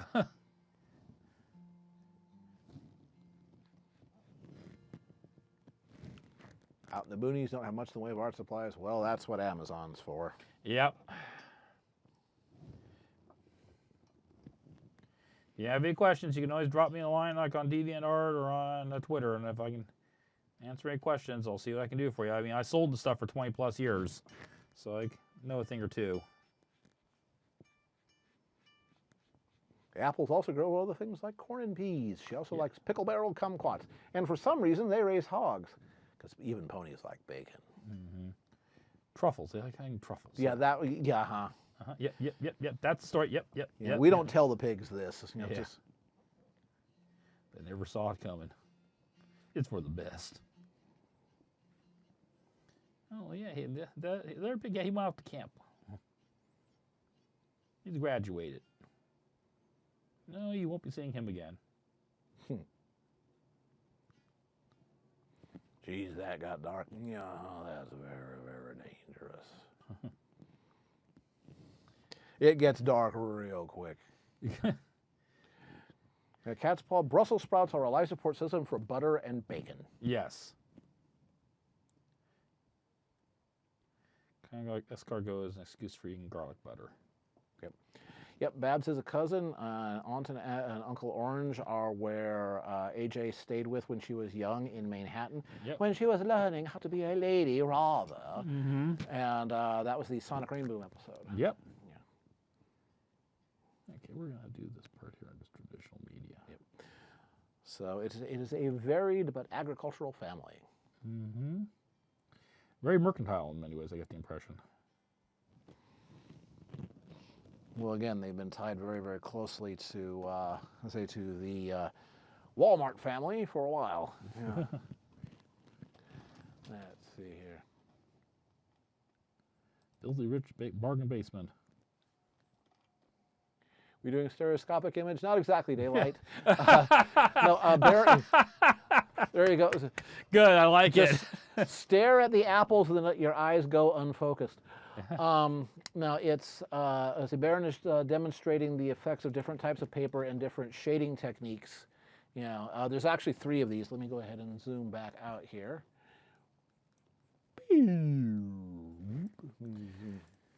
And this was done with my normal technique. This is done with normal graphite pencil using like blending stumps and Q-tips to get some of the blending effects.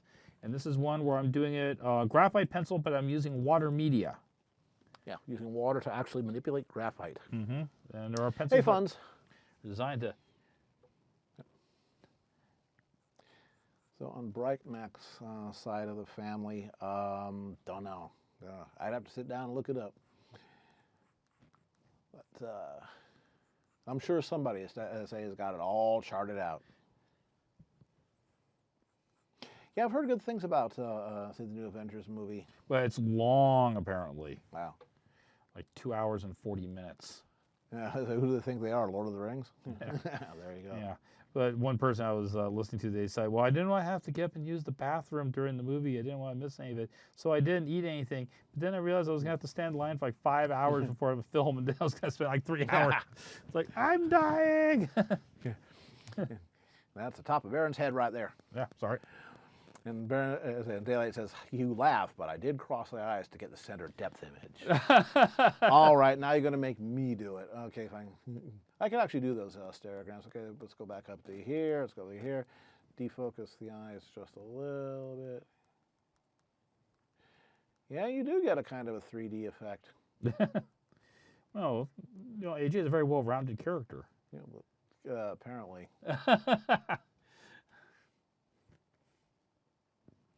Let's see. Of course, the best place to line it up is the apple. So let's just gaze intently upon that. Get my hands out of the way here. So we're taking the full effect. Yeah, that does give a 3D effect.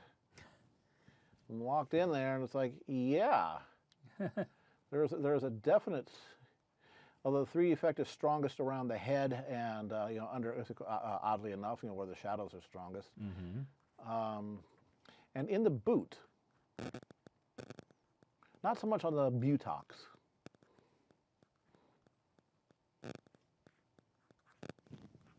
Okay, there's the headache. Yay! Well, kid, we know there's a family historian you can consult. So long as you're not allergic to cats, that'll just take me a few days to dig this out. Yeah. I think, oddly enough, if you look at Peter New's characters that he's done in the show. Of course, everybody knows him for Big Mac, but he also did Golden Delicious, and he also did Dr. Hooves, as well as various other bit characters there. I think Goldie Delicious actually has the most lines. Yeah. Or at least did until, Brotherhood Social. Yeah. Or at Apple Eyes. Yeah. Back when Big Mac talked. Yep. And wouldn't shut up. Yep. It's a long, long way to Tipperary. Yep. You just heard scratching. That's because I leaned forward. Mm-hmm. Like that. Is that what you're hearing? Kind of like that. That's my beard. That is my beard rubbing on my collar, which is right next to the microphone. Yep, microphone. Yep, that was. Yeah, Orca. That's not static. That's this thing right here. That's my little beard going against that. Yeah. Yeah. It's a polyester shirt, and polyester shirts, unlike cotton, they actually will drumhead just a little tiny bit. Dolby surround beard sound. Yeah. Where available. Yeah. Cousin Orchard Blossom was adorable and cringe-inducing. Yeah. That was scary. Now what we need to do is take Big Mac down to Rarity and say, Rarity, your job is to make Orchard Blossom presentable. Mm-hmm. And I think that that Rarity would just squeal in delight for the opportunity and be very supportive. Yes. This is a very brave thing you're doing. And let's not forget this time Starlight zapped him with a motor mouth spell. Nope, yep. What'd you do to me? I'm so articulate. Caedron's beard is piezoelectric, among other things. The sword's pie. Yeah. Really? Well, they got disqualified, not for posing, but for bad sportsmanship. Yes, Yeah. I thought that was a very amusing And thing. of course, everybody involved except the one old guy knew from like the get-go. Mm-hmm. It's like, okay, hey, whatever, we don't care. Yeah, very cool. Yeah, but But cheating in unsportsmanlike contact, sorry, you're out. yeah. Of course, then there was a time that Big Mac got painted and hairstyled like Applejack to say when the Magic Showdown. Yep. Yeah. Yeah, the dirty old stallion. Yeah, well, hope springs eternal, you know. Yeah, I have to keep beard short because of narration and working on cars. Yeah, a long beard could get real interesting when it encounters a fan belt. You know, what happened to his face? Well, it's wound around the, say, the pulley there. Yeah, like Sweetie Belle's reaction to Big Mac. She looks at him with a look and says, "That's Big Mac in a dress, in a rainbow dash. You ain't fooling anyone." And, of course, the judges just roll the eyes. All right. Yeah, so that basically gets our three AJs done here with the different techniques. When we come back from the next break, I'll work on something else and show you some other ways and just get them all be done. So. Then what you're going to do in the so you're going to do that for the next hour. Then what you're going to do in the last hour?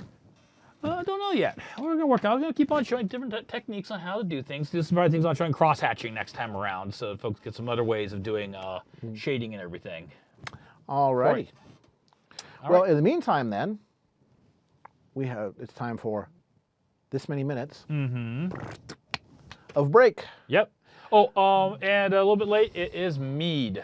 I'm drinking Orange Blossom Honey Mead.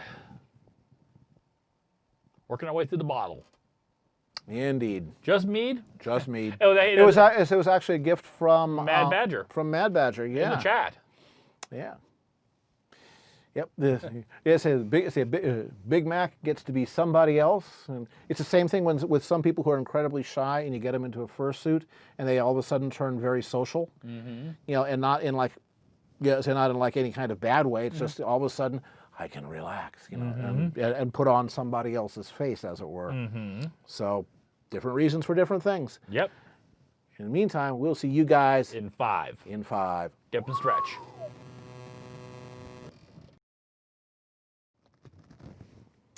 And we're going to hunt down that sound. Yes. I have suspicions. All right. So. Yeah, I have to agree with Cat's Ball. Having Rarity have to fire all 3 Fluttershies was great. Oh, yeah. In fact, she just started freaking out more and more. She kept on countering the other ones. There you go. Say Tabitha versus Andrea, best 2 out of 3. Yeah. Begin. Yeah. Well, this is this case of going, oh, I didn't know you could do this, Fluttershy. You're very good role-playing. Is there something else we need to know about you? I charge for that privilege. Yes. Yeah. So, hour number 3. What in the hell are we going to do? Well, I thought about doing this, I thought about doing that, and I thought about doing that other thing, and then I realized, no, I think what I'm going to do, all right, I'm going to be basically the focus tonight about, the stream is doing shading. We're showing you guys different types of shading techniques and everything. What would you... Well, thank you, Ander. Just got this actually this week, actually. Yep. So, since you guys like to see me do my shading and everything, what would you like to see me draw and shade? So something with shadows and light. Yeah. I mean, I got my own ideas. But let's see. Well, good night, Sylvan. Thanks for joining us. I think for Flare Goth, that'd definitely be a possibility. Point of view shot, say from A Batpone. A Batpone. Vipera looming over you with, with creepy lighting, with a big grin. We're going to have so much fun. With a big, maybe going, stretching out the little bullwhip and going. Got another vote for a Batpone? No. Batpone. A little bit of Raven. Raven from Teen Titans, because after all, there's a crossover, because she is, after all, voiced by Tara Strong. Yes, she is. Bookkeeper pose. Oh, that Raven. Okay, that one. That one. Can you extract mead from limeade? No. No. No, it's just honey. Yeah. Patina as a Radivarian. Oh boy. No. No. Patina. Yeah, say Patina. Say with. Say with maybe a splatter of the vanilla pudding from those two. You know which Yeah. ones. And somebody just leaning over, maybe just maybe Clear Sky's head sticking and going, and now you're a Radivarian. Yeah. Oh, we're getting a lot of votes for Batpone, so I'm going to go. Oh, put lime extra in Mead. Yeah. Very good, Pravo. You get 10 points. Yes. All right. I think. Okay. So we have a Batpone now. Question: do we want to do Anthro Batpone or feral or four-legged like show? I'm gonna wait and see what they say. No, Batpone. We gotta vote for Anthro. Anthro.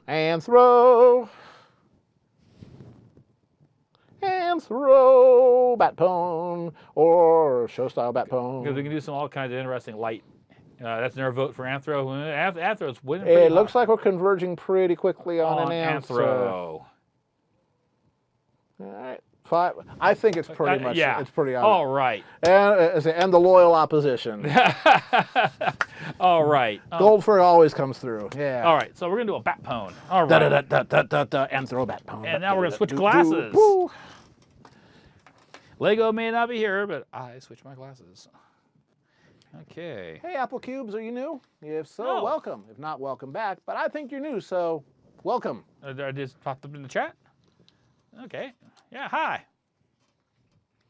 Let's see what else we got here. We just got a request in. I'm gonna be drawing an I'm the Anthro damn Batpone. I'm Batpone.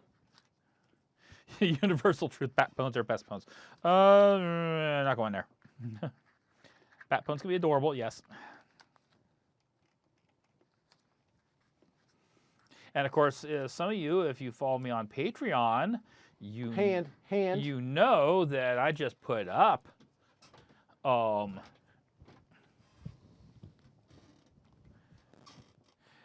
for okay, here's what. Do we want Flutterbat as a Batpone? I'm gonna start drawing it out. Let you guys duke that one out. They won't change the pose one way or the other for me.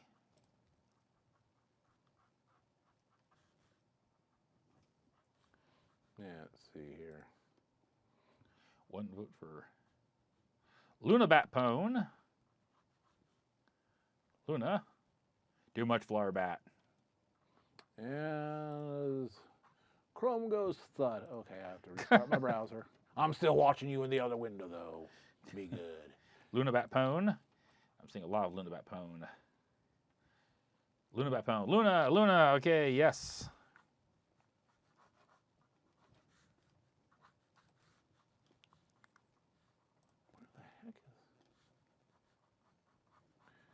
All right, I have to restart the chat monitor system because something on it is effed in the bee. Flutter in the batted. I got to vote there for Flutterbat. Flutterbat. Apple Bat. Flutterbat. Bat. Luna Bat. Got more votes for Luna at the moment. But we are getting more for Flutter all of a sudden.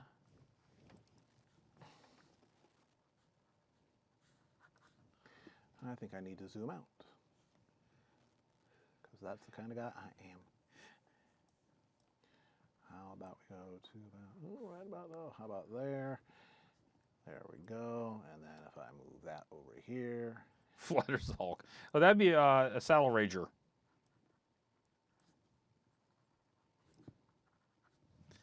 All right. Let's zoom in some more. I lean toward Nightfall. Come on, dang it. Why you behave this way? There we go.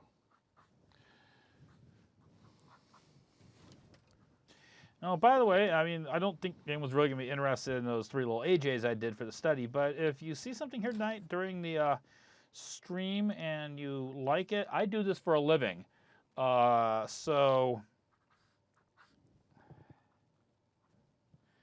if you like it, contact me, but don't just fire it off in the chat. Send me a note on DA or a message on Twitter or something through my Smudge Marks Engel Works website. Contact me there.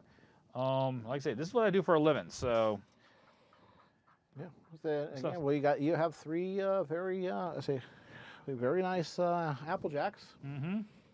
Pick one of them up, guys. Yep, I mean, I put a bunch of stuff on Friday on sale on the Smudge Mark site. Now, there's only, I think, one left, and that's the Anthromaniac. That's the only one that did not sell Friday, so it's still available. All the other ones, you know, the Anthro, Fluttershy, and Discord with the popsicle. Oh, I imagine that lasted about a minute. That actually took a little bit longer. It was Fluttergoth. Fluttergoth was the one that everybody... and I really do have to thank my patrons on Patreon, of which I will be contacting a new batch of you for folks that are gotten the $100 attainment for pledges. I will be contacting you to get stuff from. Because a couple of people say, well, I don't have an idea at the moment. And I said, well, that's fine. You can kind of cache it and then hang on to it for later. But it is because of Patreon that I was able to leave in 2015, which means that next month we are coming up on the 3rd year. 3 years since I basically was able to leave my day job at University Art and go start doing this full time, and you folks are the reason why. Mm-hmm. I'm not much of Fluttershy, but the hipster side totally woke, you know. Mm-hmm. Oh, and they did some wonderful things with her facial expression when she was talking.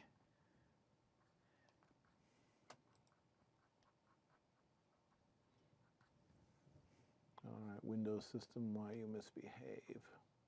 Because I'm Windows. Well, it's because it just patched with the April update, and as is usual, you know, it broke a lot of stuff. Task Manager is not responding. Woohoo! Yeah. When the thing again, who watches The Watchmen? Yeah. One of these days, I'm totally going to commission your WoW tune Ponified. Well, these days I only come back to WoW for about 6 months or so after each of the major updates. I use it up, and you know. Mm-hmm.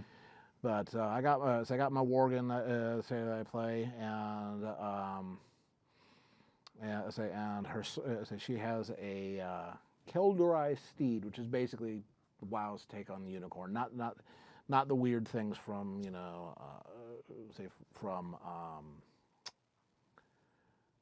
Brain from the most recent patch with the weirdy horns, but the ones that kind of have 2 horns. Yeah, not the Kirans. Mm-hmm. And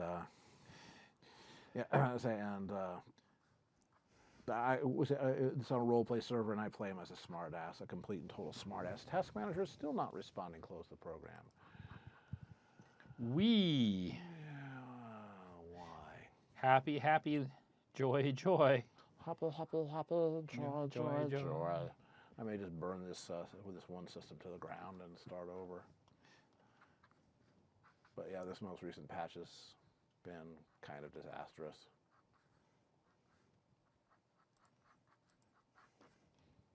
Ah, it's Skype's fault. What? Yep. What's Skype? But I don't want Skype on my system. But yeah. You have no choice. Really? Well, again, Windows is a service. We reserve the right to, you know, add more features. Guess what's getting bundled into the operating system? Oh, yippee. Yeah, I basically have switched over to Discord entirely. Right. It's just that's where all the legacy stuff is. In Discord, the admins are more trustworthy, but the behavior of some of the people is not very good. Mm-hmm. So, all right, let's try this again. Task Manager, tell me what's happening. Task Manager says, Google Chrome, you lie, there's more. And Google Chrome, Microsoft Content. Okay. That's nice. And Microsoft Content basically means Bing and Cortana. They turned it back on. Right. every one of these major patches, if you turn Cortana on, they try and force it back off. They try and force it back on, and that means that they send everything they can to Bing because they want to be as hungry for your private data as Google.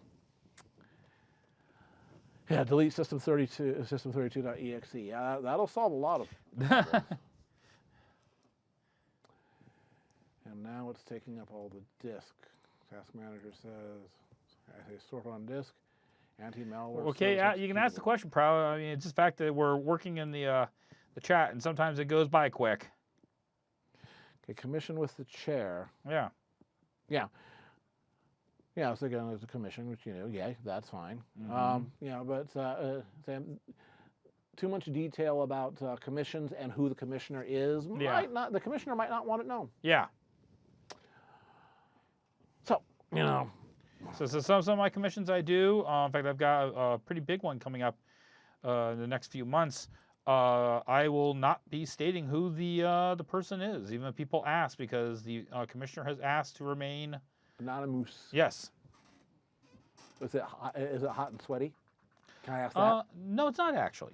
Oh man. It's actually a very, very pedestrian. But they just it's just somebody that says it's nobody else's business. Right. Yeah. Colonel Yale, had Chinese food for dinner, just opened fortune cookie. You deserve respect and will eventually get it. What? That means I don't have it now? Yeah. Shit. Well, my fortune cookie doesn't respect me.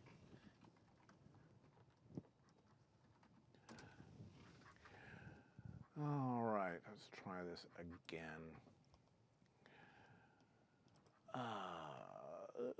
Sign in, and no, you are wrong.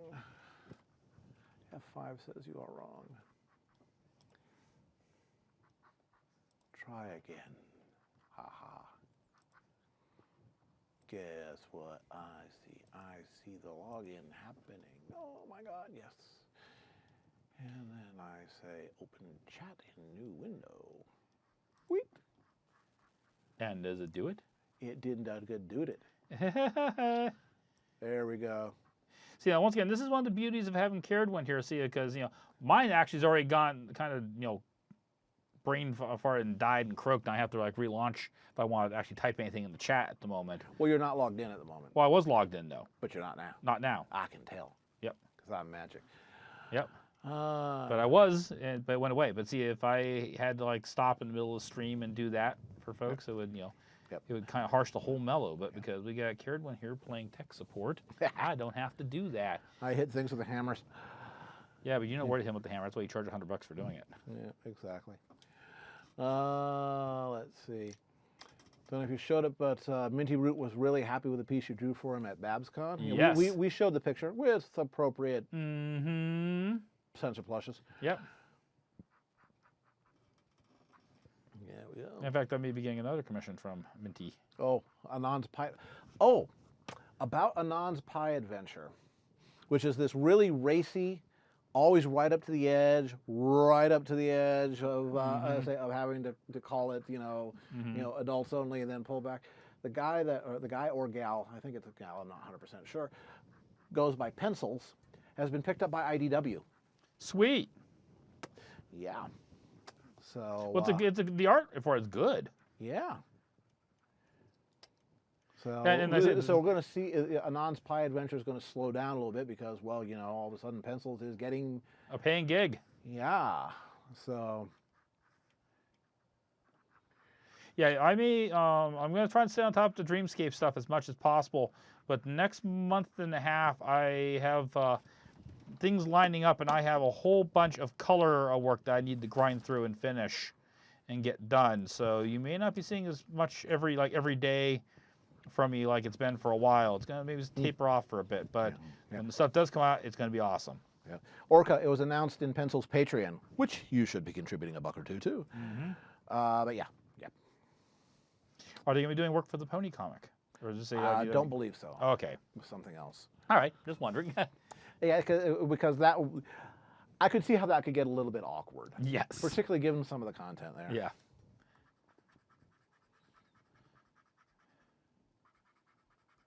Yeah.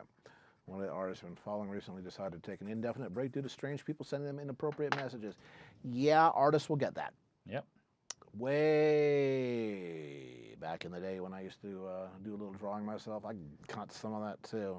It was kind of creepy. Yep. Creepy. Yeah. Yeah, I mean, and I drew some stuff. Yes, he did. Folks. Yeah, and I was getting requests that creeped even me out. Yeah. Yeah. No. So. Yeah. We're doing shading stuff. I want to make sure I have some shiny black stuff to work on because people seem to like my shiny black stuff. Yeah. Dr. Engel's leather in a spray. Leather in a can. Now with studs. Which actually ended up being a Patreon reward for someone one month.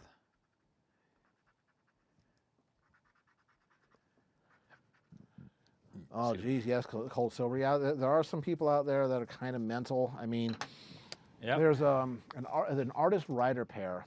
I think it's Kyber and Jasonifex, I think. They're like husband and wife or something like that. One writes, the other draws. And people didn't care for the way one of the stories went that was getting posted, and basically lynch mobbed them right off of E621. How do you get lynch mobbed off of E621? But I mean, it was nasty. The things that people were saying, and I got to tell you, I'm not happy with the way the E621 admins acted about it. They're just basically, yeah, whatever. It's like, dudes. You're the people that do bad dragon. That means you've got money. Yep. Lots of it. And that means that the eyes of the authorities are upon you. So it was just a completely inappropriate and nasty situation that the E21 admins just had an utter fail. They did not deal with it. They did not nip it in the bud, even though they were aware of it. And it turned so nasty that they yanked all their comics. Yep. And yeah. Not okay. Nope. Not even close to cool. Nope. So, and it was all because one of the characters was sort of portrayed as asexual and then developed an interest. How dare you?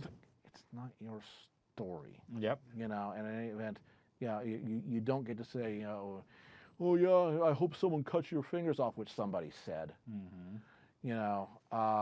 It was really, really nasty. And again, the E21 admins, I'm looking at you, Ratty, failed. They failed hard. So, but anyway, whatever. Yeah. Whatever, say some fans get really, really entitled, and then they need to be beaten with hammers. Exactly, say Katie. And I'll tell you something. MLP fandom is not immune to that. MLP fandom loves a good lynch mob as much as anyone. I say there's a couple of friends of the channel, here, who have been subject to that and just completely did not deserve it. Doesn't matter. Yep. Doesn't matter. It happened anyway. Yep. So, yeah. But again, you guys are here. You guys are awesome. You guys are the good guys, So you're leaders. Yep. You guys are leaders. Example. And that's the top of your head, Baron. Oh, sorry. That's all right. Yep, the spaghetti is strong with parts of the fandom. Yeah, exactly. And again, this is true of any fandom, as has been pointed out. I mean, Trek fandom does it. Anime fandom does it a lot. Furry fandom does it. Pony fandom does it. Doctor Who fandom does it. Yep. So fandom does it. We call them sports fans. I just love it when people say, yeah, dude, you guys like dress up and stuff, and you call it cosplay, but you're a bunch of losers. Well, what are you going to do this weekend then instead of going to a convention? Oh, I'm going to go to a 0-degree football stadium and take off my shirt and paint half of my body red and half of my body blue and yell and jump up and down. Okay.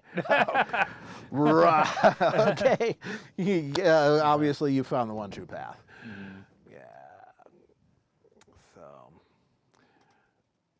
Let's see. Baron is invoking Climate Price, yep. And more importantly, I just don't have time to answer the question. Yep. I'm too busy. I'm drawing. Okay, yeah, so topic closed. Yep. Luna has this Vampirella thing going for her in that pose. Yes, Yeah. she does. Luna Prella.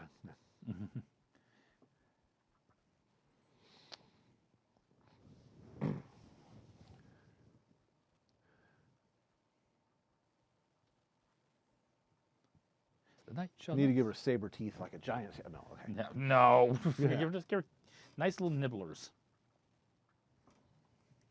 Vampirella was over the top. Of course, Vampirella is over the top. That is Vampirella's job, is to be over the top. Mm-hmm.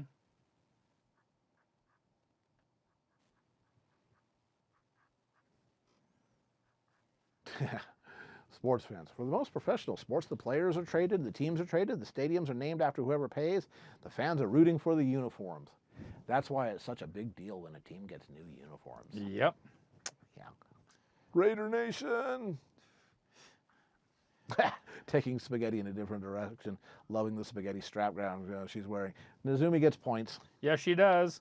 Nezumi gets points. Ding, ding, ding. Diet Patina gets.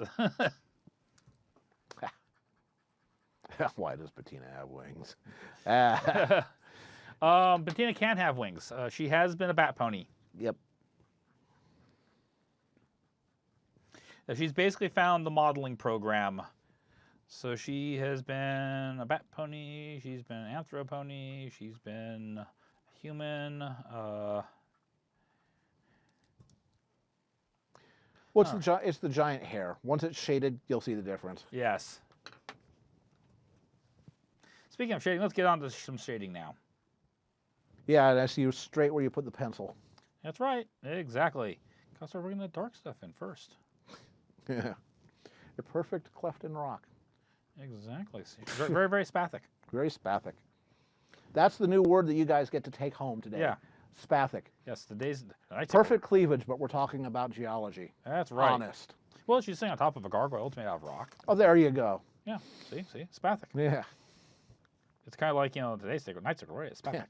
Now, for some reason, I imagine in my head Celestia doing the Elvira tassel dance. Okay, then. Of which I have not seen today's episode, but I've seen some people's postings on Twitter, and oh my God, there are some amazing meme faces. Well, meme face. Season 8 is the season of meme face. Yeah, I mean they got all the basic assets and ordinary stuff done. They got time. Do the funky faces. Yeah.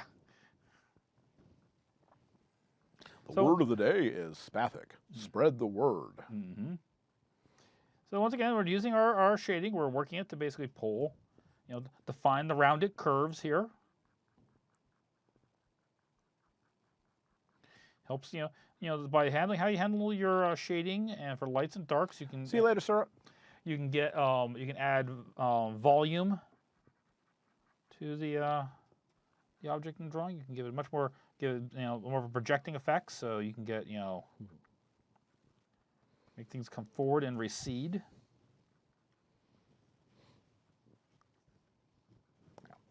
Yeah, it is worthwhile to go back and take a look at at the early season 1, season 2 animation and all that.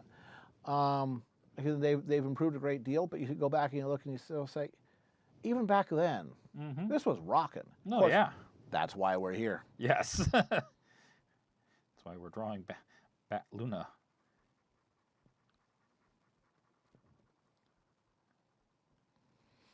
Baron likes rounded curves. Exactly. It's hard drawing straight lines, so curves are easier. Yeah, well, there you go. Yeah, see, that's it. Yep, that's my story. Sticking to it. Oh, Mad Badger, Mad Badger, Mad Badger. Your evaluation of best is sadly misguided because the answer is Celestia. Yeah, yes. I mean, Luna is best adventure princess, but Celestia is best overall princess. Yeah. Luna has the most hit points. Yes.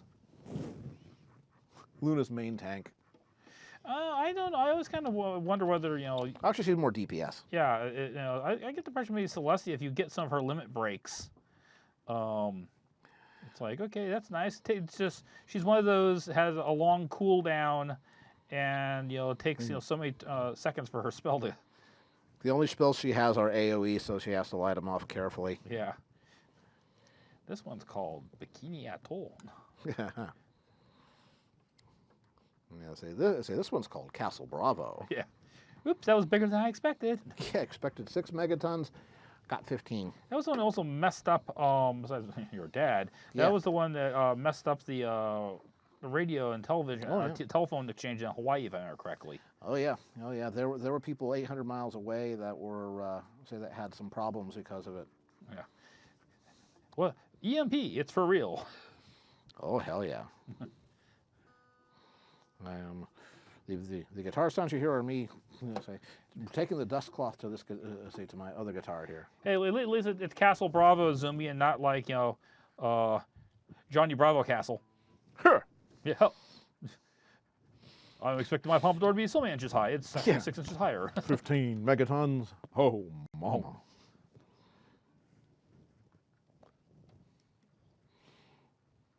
Yeah. No, my dad was at Castle Bravo. He flew one of the aircraft that was loaded with instruments. So did they actually record anything, or did the instruments get fried from the larger yield?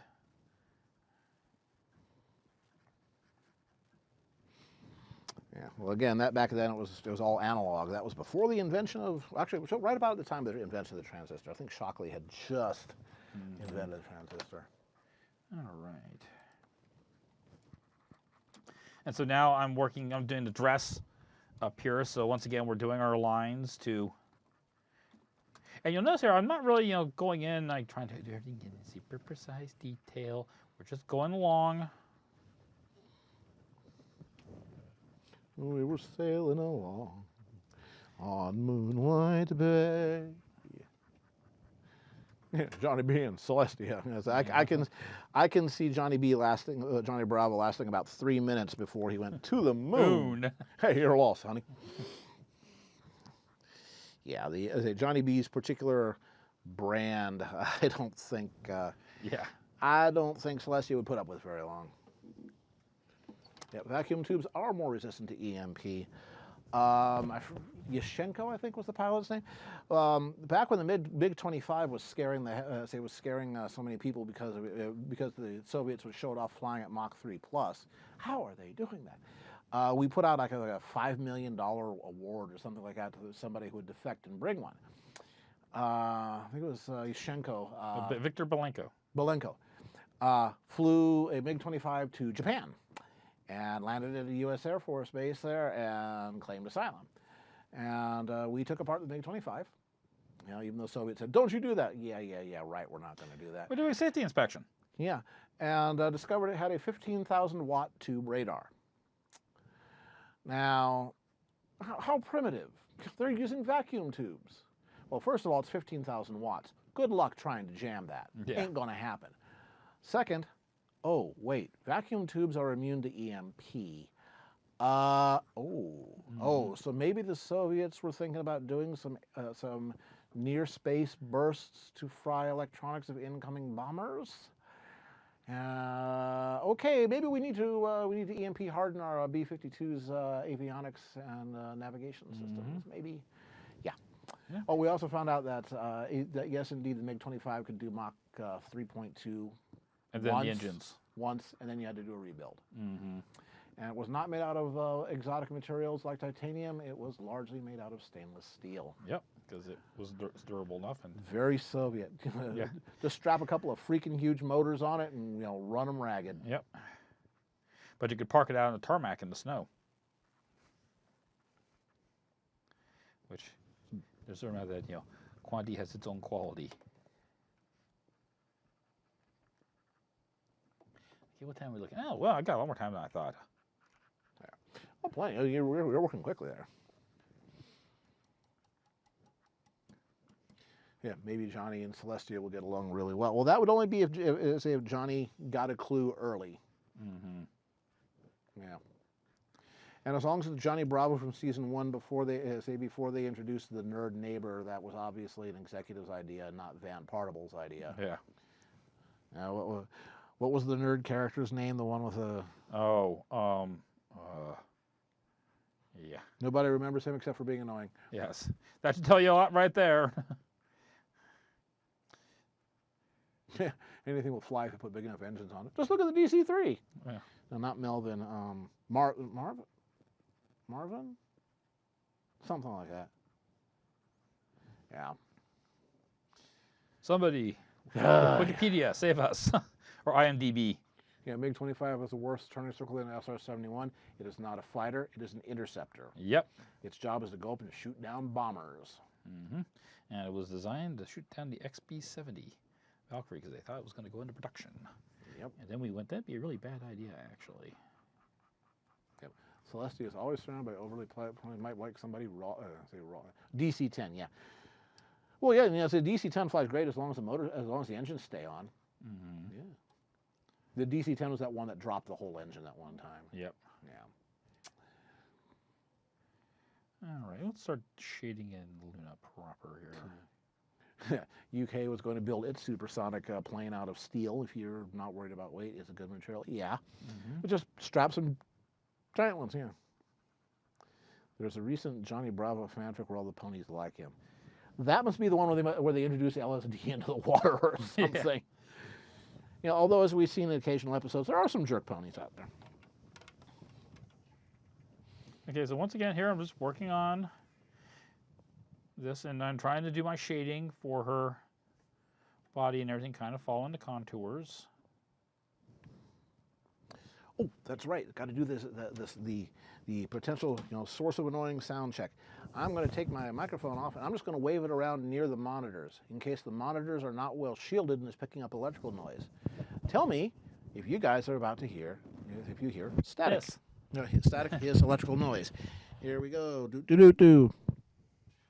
All right, the microphone is now within a few inches of the various monitors. Now, Crackle, do you hear buzz?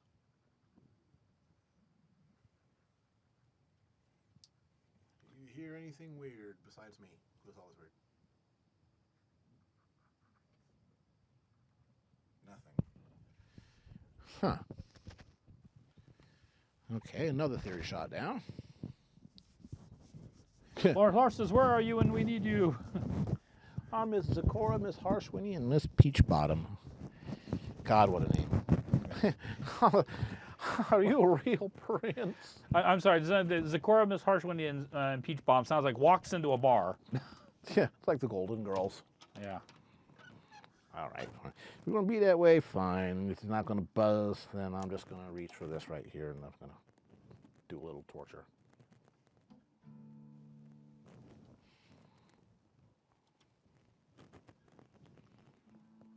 And once again, one of the things that's by how you handle your shading is that you can define direction of lighting, you can give depth to objects and shape.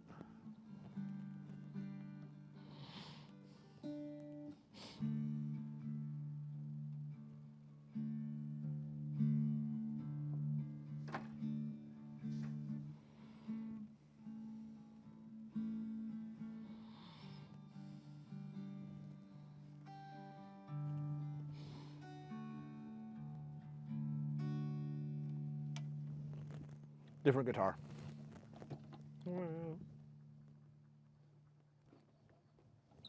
Another da-ba-da-bum-ba-dum Ibanez. Light the Larsis signal. No, Larsis.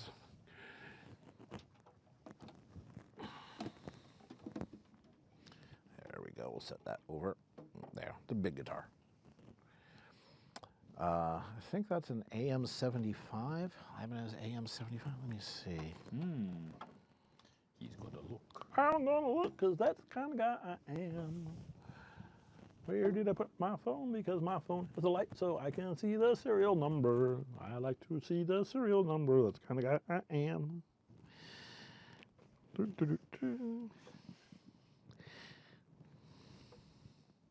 Wheat. With sound effects. That is an AG95. It's one of the art cores. A far better guitar than I am a guitarist, but then again, that is the main purpose of guitars. I'm convinced is to be art. I have a friend that's got like 45 guitars. He doesn't need 45 guitars. He just wants 45 guitars because they're beautiful. That must be a lot of space. Takes up like well, he lives back east and he actually has a basement, and he's got it all set up so that it's, you know, it won't flood, and it's got all the, you know, humidity control. Because I mean, they're about 2/3 acoustics, and he's got some expensive guitars. Yeah, I mean that's the kind of thing where you want to have a good security system on your home, because that's, you know, enough to make people want to come in, relieve you of your collection. Yeah. Well, some music instruments are easy to pawn and get rid of. Others, not so much. Mm-hmm. In any event, this guy used to work for a one of the real high-end security companies, both electronic and physical security. You know, like embassy security. Right. You know, and yeah, I don't think anyone's getting near his house without him knowing it. Right. Okay. Well, good. That's just good. I mean, I just heard stories about people who have, you know, amazing collections of things, and then they come home one day and someone has Emptied them out. found out about their amazing collection, and Yeah. now they have it and not them. Yeah. Now this is this is a former coworker who is really good developer. I mean, really good.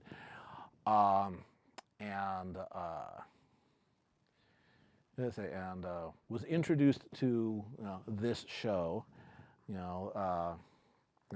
Actually, he's watched this show a couple of times. He may be out there. Hi, Other Dave, and ended up commissioning Kelly to do a family portrait because his daughters were way into the show, so he learned a bit about the show, and you know, his daughters are nowadays he'd be about 10 and 12, you know, and you know, say one Halloween, it's like, okay, we're going out trick or treating. You know, what do you want me to dress as? And they said Rainbow Dash. And so he went and found the giant. This guy's like 6'5". Got this Rainbow Dash Union suit. You know, with the built-in footies and the whole bit. They do make them for people that big. And sent me a photo and it's like, you did this. And I go, no, you like the show. You can name all 6 characters. You know who is best pony. And he did have the right answer. Good. That's good to know. Yeah. So, and of course, you all know what the right answer for who is best pony, right? It shows up every time, you know, during the opening and closing introduction. And you should start a right? nice civil war. Yeah. Well, y'all know who is the best pony, right? Okay, now, but just like I'm still on camera, right? Yeah. Yes, you are. Okay, good. Just making sure. Yep. I did change the angle. Once again, when you're Deathlight is a very smart person, and so is Sunny. Just as an aside. Yeah. We got some. Okay. Oh, you lunatics. You rarity people. I understand you rarity people. You just have to put up with. You're the people who have to put up with the. Okay, Frank. Yeah. Say you get extra points. Yeah. So. Party City for the win. There we go. Yeah. It's totally twist. Yeah. Yeah. Yeah, I'm definitely an Applejack fan. Yeah. AJ's best pony, Celestia's best princess, Luna's best adventure princess. Yep. Okay. Yep, that's Mr. Cake is most badass pony. Yeah, because he's hardcore. Yeah. For a reason discussed earlier. All right, Applejack is best pony. Yeah, AJ's Pinky. And here I thought the world was going to be good, but okay, I'm just going to have to get out the special machine, the re-education machine. And of course, we got another AJ and Sunny, and Sully. Yeah, and Mad Badger. Harsh Winnie. Yeah. That's a character kind of grew on me. Kitty, Mr. Cake is the most badass pony because of that one scene where he changed one of his kids' diapers with his teeth because he's an earth pony. And flung the stinky package off into the diaper pail from his teeth. No. All right. Yeah. Okay, I guess I got about 10. Yeah, so you know, so I'm popular, Twi, and I don't like it. You notice I didn't see anybody say Twilight, and I didn't see anybody say Rainbow Dash. Interesting. Of course, I have it that there's my favorite ponies in the show, and then of course there's the ones that are in my dreamscape, and they sometimes are not the same. But yeah. Yeah.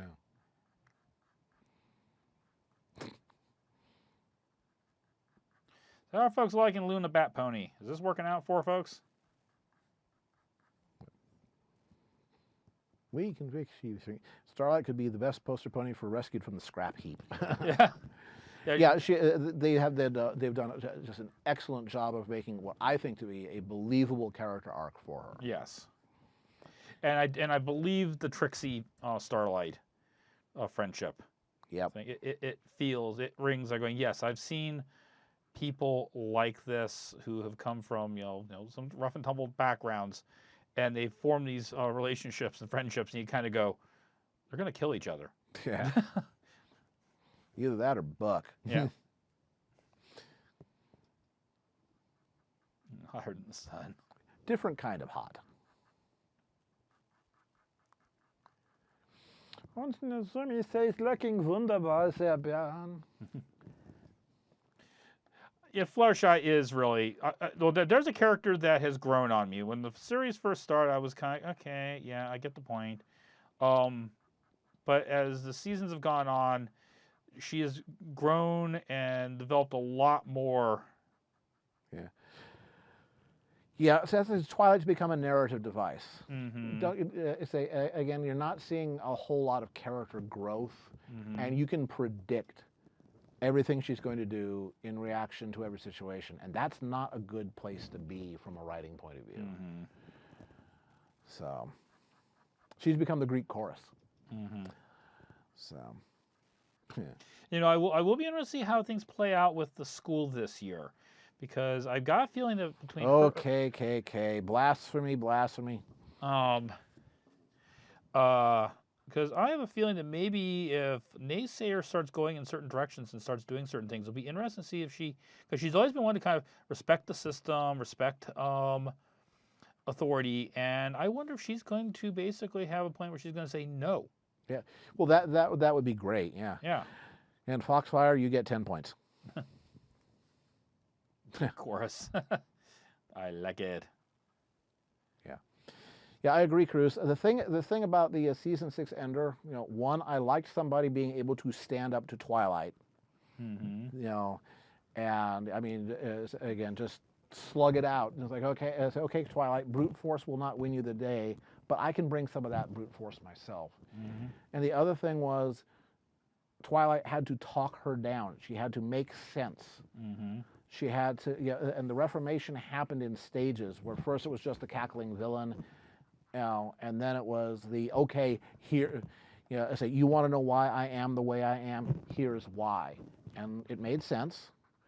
And then the way that Twilight addressed it made sense. And the way, and the reason why, that Starlight, came around made sense. And again, I like seeing that because, because instant redemption, I don't buy it. That's another reason why I like Starlight. It should be a Sunset, rather. Yeah. She, although I didn't care so much for the character arc in the first Equestria Girls movie. Well, again, it was very just stock standard stuff. Since then, she's been rocking. Yep. She owns Equestria Girls. That is her series.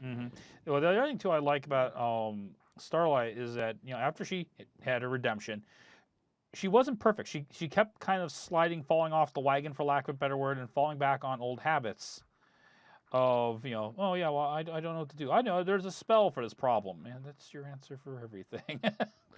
Yeah, exactly. And so that was kind of nice. DWK's thing. Hey, look, it was only a year ago that I learned it's not polite or correct to mind rape my friends.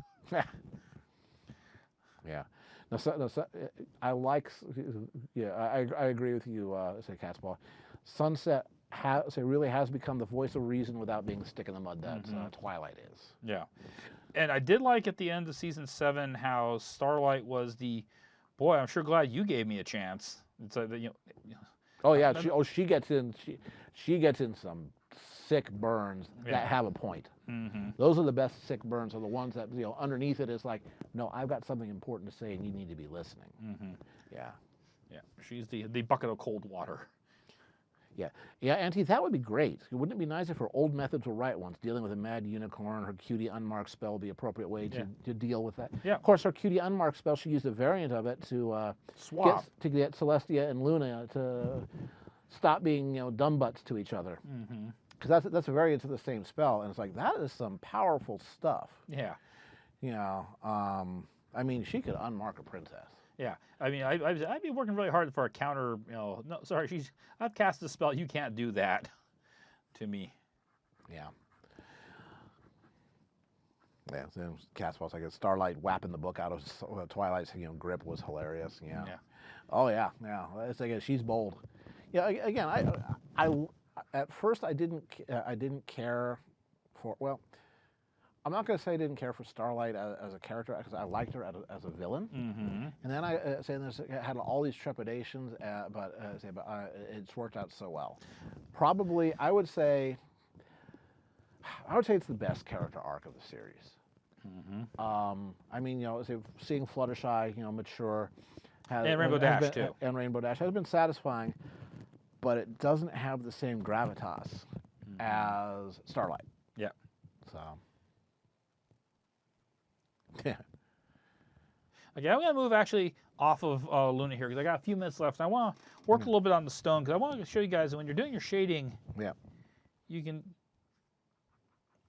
Now here I've been trying to do everything nice and smooth. I want nice, even, consistent. And here I want this to kind of feel like rock, rough, bent out in the elements. Yep.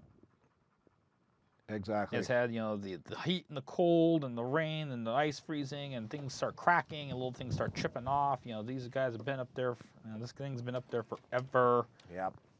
Rock. Yeah. Really do miss Capper and Captain Shalano. I'm not a big fan of Capper. Captain Shalano was great. We need to see her a lot. Oh, I want to see more Tempest. Oh yeah, absolutely. Again, say the MLP movie was all about Tempest. Yeah. But you know what we need to be all about, because it's only about 5 minutes to go before the break.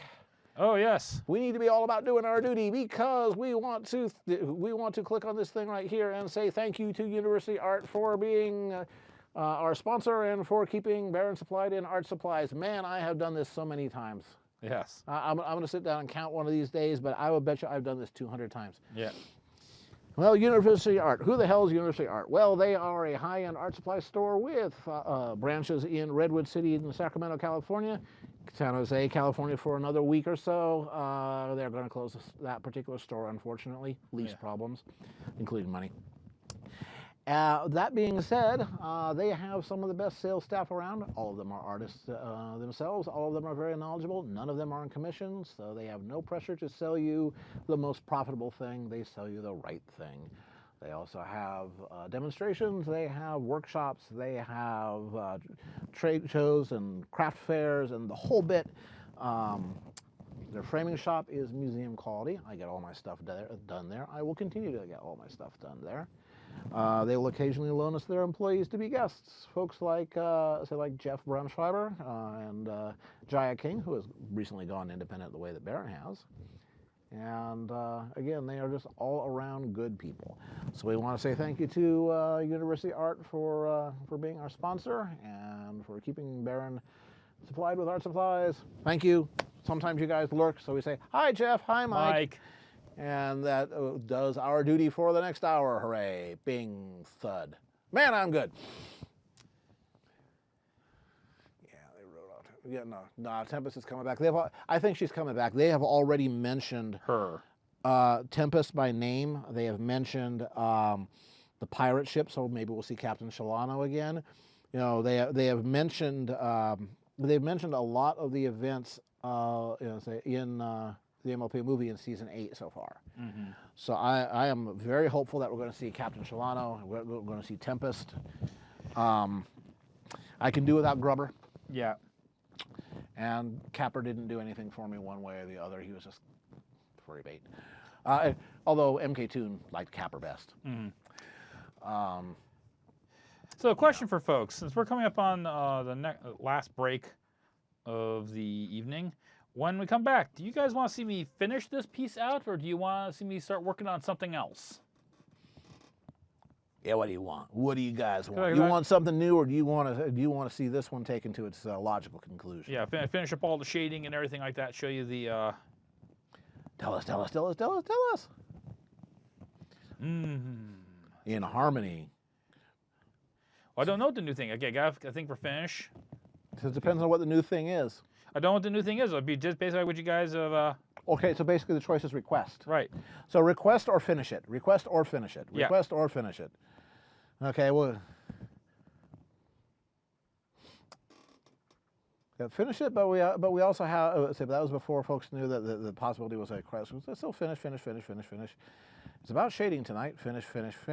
Let's see how you shade this piece and finish it. It'd be interesting to see what you do with the wings. Yep. Finish. Finish him. Finish. Bravo says request. So we have again the loyal opposition. Yeah. Ari, that the finish him is a thing from, I believe, Street Fighter, where you get to rip somebody's spine out if you knock them down. Or tear their head off and you kick it down. To say something new. Okay, it's starting to switch over to something new. Not Swedish. Finish. It's not Swedish. So swummy. Yeah. I'm glad Vila isn't here. He'd shoot me. Mortal Kombat. Okay. Yeah. Request. So request. It's turning back towards request, because I think we didn't have that on the as a possibility early on. Request. I think it's good. I think the okay. I think the winds have changed towards request. Okay. Well, it is 8:30. Let's switch cameras. I'll finish this up when I get home. In case anyone's wondering, yes, unless someone comes forward and says I want that and sends me a message, I will be putting that thing up in the eShop. Yeah. Well, Second Best Princess will be getting getting shaded and and posted and put up for the shop. Yep. Doesn't Baron have the vote option on the stream? The thing about that is you have to be the owner of the channel, and if Baron's doing that typey thing, he's not doing art. Yeah. So, so that being said, maybe I can start logging into here as you, and then I can put stuff like that, maybe for the future. Yeah. And also to a certain extent, folks, if folks are saying they want to see something new, they want to do a request, you guys take your time out every other Saturday to tune in and watch this. So, you guys, you pay my paycheck. Yeah. You my patrons. You guys are what keep me going. That means you got something to say about it. Right. You heard the static when my collar rubbed on the mic. Yep. Okay. All right. Well, we're going to take a $5 and we're going to be back, and then we'll see you then. All righty. See catch you guys. 5. Last hour. 5.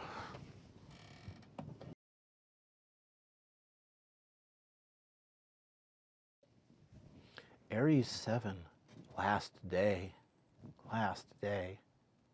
5 points if you get that. Yes.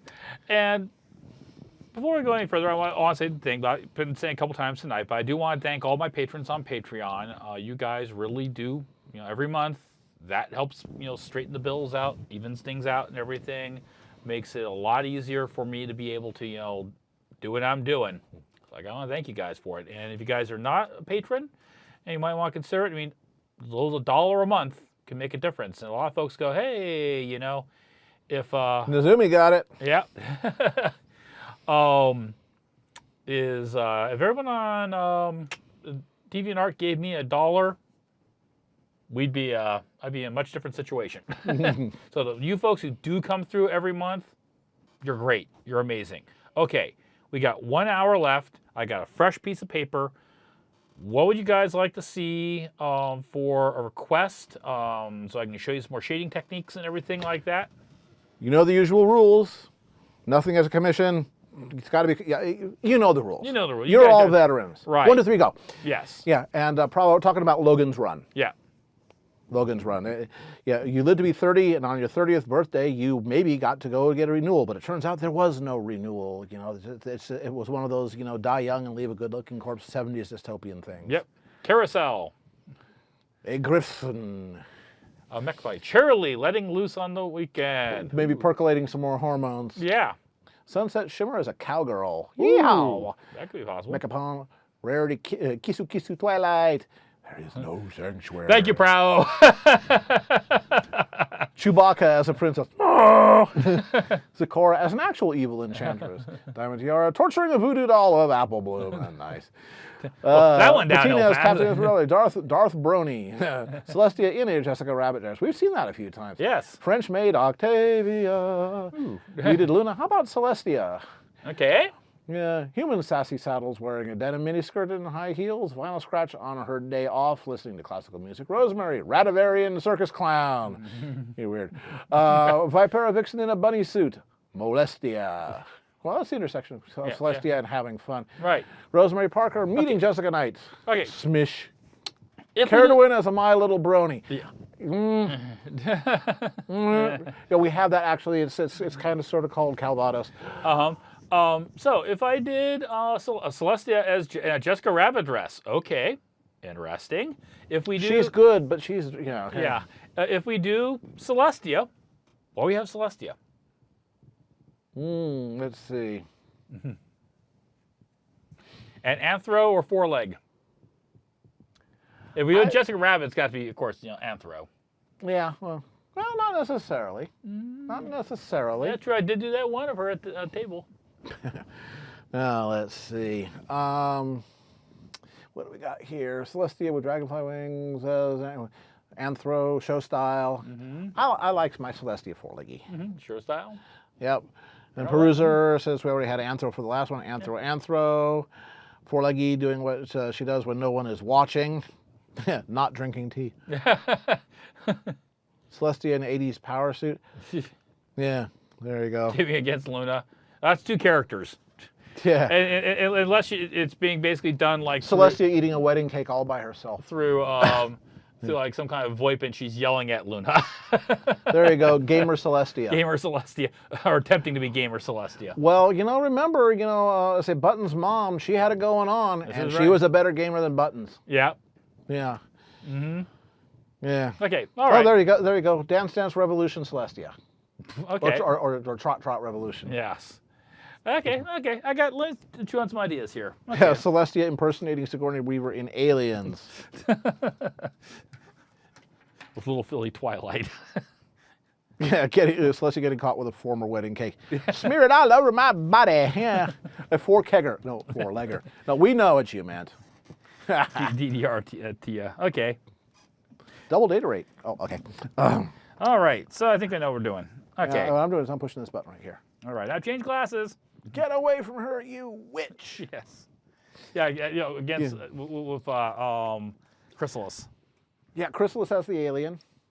Yeah, and then Sweetie Belle as Newt. Well, also too, I'll put a little hint for folks about Patreon. Now, I haven't put stuff up in quite a few months, but I do have some more work I need to get done. I've been doing something with Anthro MLP and Aliens.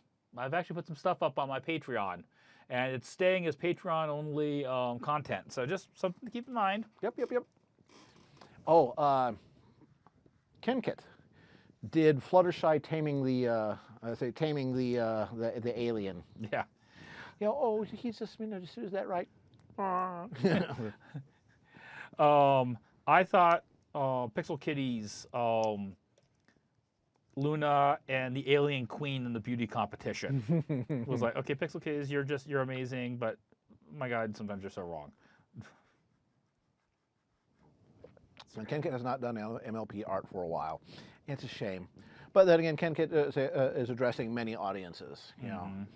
And that's why Baron still does a lot of furry stuff and other stuff like that. You don't want to get pigeonholed into a single fandom that does have a lifespan. Well, besides that, the world's just a fascinating place, and there's all kinds of cool stuff, and I want to explore it. Exactly.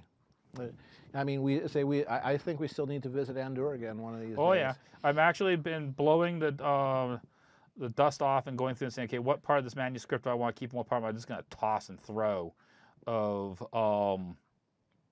an Andor book, Andor art and kind of world book for folks. Yeah. I'd buy it for $1. I'd buy that for $1. Oh, there's a reference to an 80s movie. Yep, and the best car in the history of Detroit, the SUX 6000. Yes, at 9 miles a gallon, it's a dinosaur. It's a monster. Okay, so that's there. That's there. Got my legs backwards. Got my legs backwards. Well, Frank says that he would absolutely buy that book, Baron. So that one's like that. That's up. Got my hips and shoulders going the wrong way there. Okay, random thought. Picture Scruffy, the janitor, saying, I'd buy that for $1. Yeah. Well, there's your problem. Scruffy would buy that for $1. Yeah. Sunblock 3000. Warning, prolonged exposure causes skin cancer.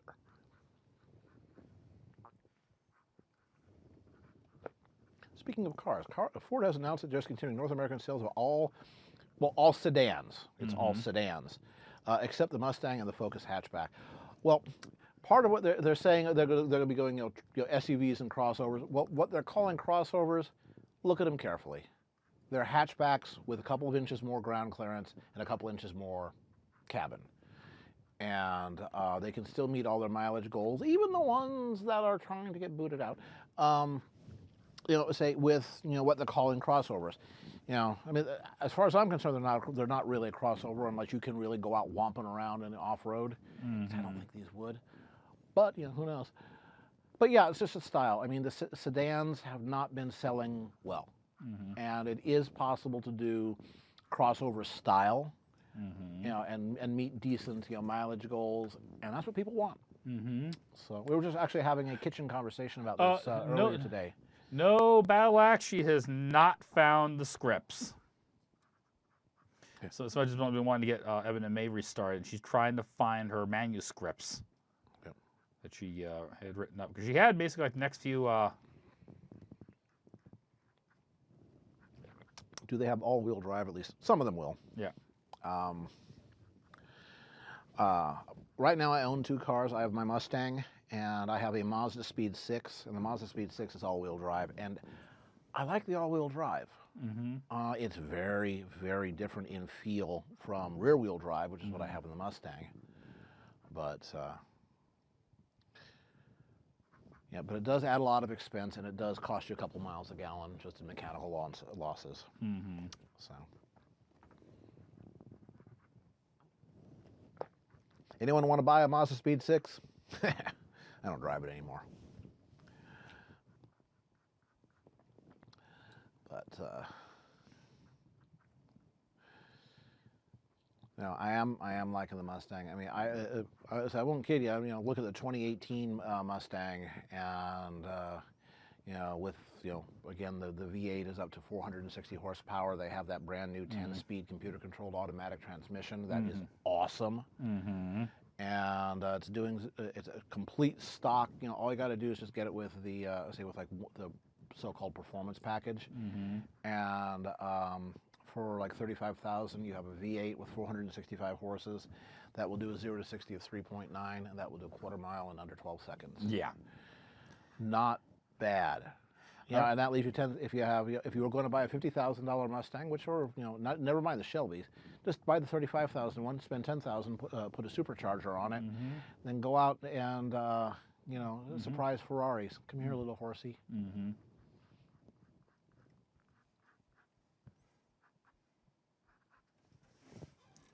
Yeah, trucks are built now like cars. They are unibody, as opposed to frame. Except for like the big like F-250s and 350s. If sedans come back, it won't be much effort for Ford to switch back. Yeah, Ford has been much more agile than the other big manufacturers.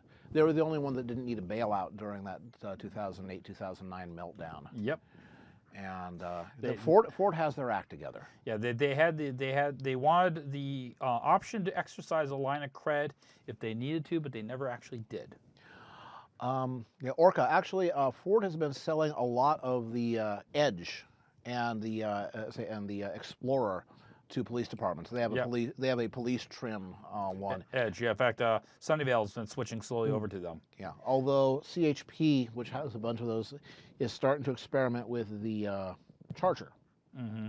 And I've seen a few of those on the highway. Yeah, but apparently with the Edge, you can get it with some of the same suspension and performance package they put in the Mustang. Absolutely. So it's like, okay, yeah, it's a big SUV. Yeah, well, unless you're a certain type of vehicle, you're not getting away from this easily because it actually will handle surprisingly well for its what it is. Yeah. Orca, the Mustang is way too small for that. Oh, yeah. Way too small. It's actually fairly.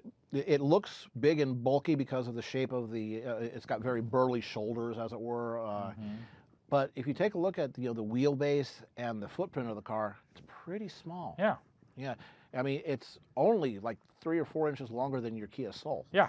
Yeah. Yeah. But I say it's a good touring car. It's a great one for that. We gotta go 600 miles. Okay, we can do 600 miles in this. Yeah, it doesn't beat you up. Yeah. Yeah. Mazda Speed 6 for when you want to go hooning incognito. That's right. I mean, it's one of those things, come here, little Subaru WRX. The difference between you and me is the driver, and it's invisible to police. I mean, it's a 4-door gray sedan. That on the base Mazda 6 of that era, you got a spoiler. The Mazda Speed 6 doesn't. So it looks completely, it's a Q-ship. It's a Q-ship with almost 300 horsepower, all-wheel drive, 300 foot-pounds of torque. You could surprise people. Let's see. I like Dodge Charger without Ford. Okay, let's see what else we got. Living in Minnesota, I wouldn't want anything less than something can drive in the snow. Yeah, absolutely. Oh, yeah. Absolutely. Well, that's like Sylvan. Sylvan recently bought a Jeep, Rubicon, and part of it was just too many times in the year. Yeah. He had a Chrysler 300, and it just was not working. Or says funny things that his local police department still uses Crown Vics for the majority of their fleets because they last forever. Oh yeah. Yeah, but again, they won't last totally forever. Yeah. Nope. So many limp bodies. Okay, let's take a look at your limp bodies here, Peruser. Yeah.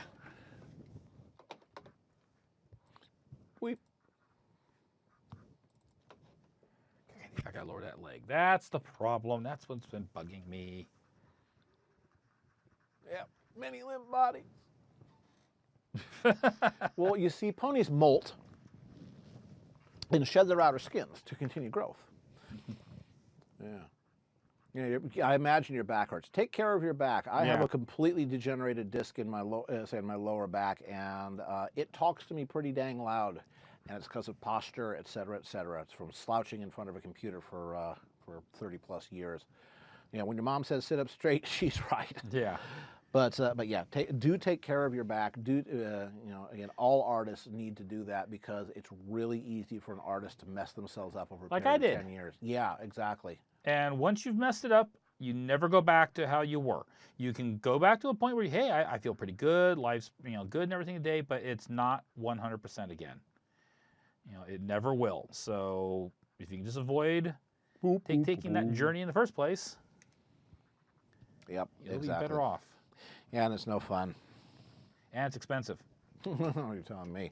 I'm going to have to go yell at Kaiser, this old man, to get me an old man there. If spinal fusion surgery is in my future, I want it to be the near future because I will recover more quickly, when I am, 50 than when I'm 60. Yes. Boop, boop, boop, boop.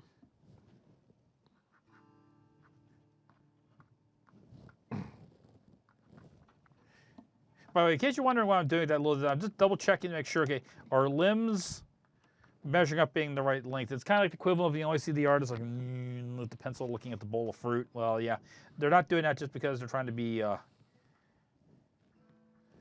there's a method to the madness. Yeah, so he says whenever your back goes out, it can heal up, but it can go out anytime for a very odd reason. Yep. I have sneezed myself into the emergency room, and just about a month ago, was reaching to pick up my shirt. It was on the back. It was just draped over the back of a chair, so I wasn't twisting. I wasn't bending over, and something in the lower back went pow, and I've only just stopped hurting for that. So, Yep. yes.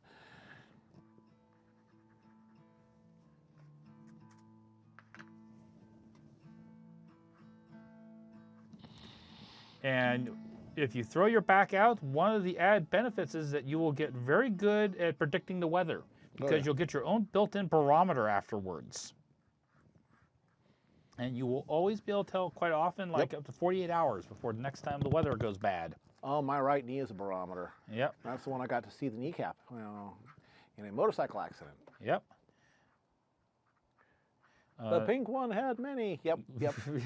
Yep. One of Brayburn's best. A lot of people don't realize that Brayburn does do stuff that doesn't involve buckets and buckets of genetic effluvium. Mm-hmm.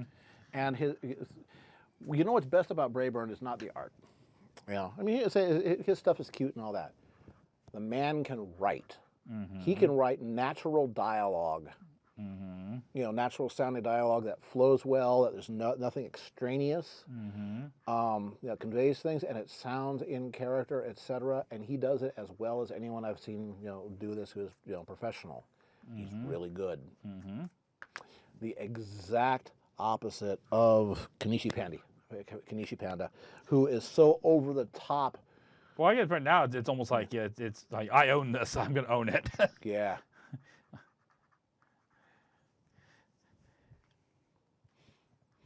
Yep.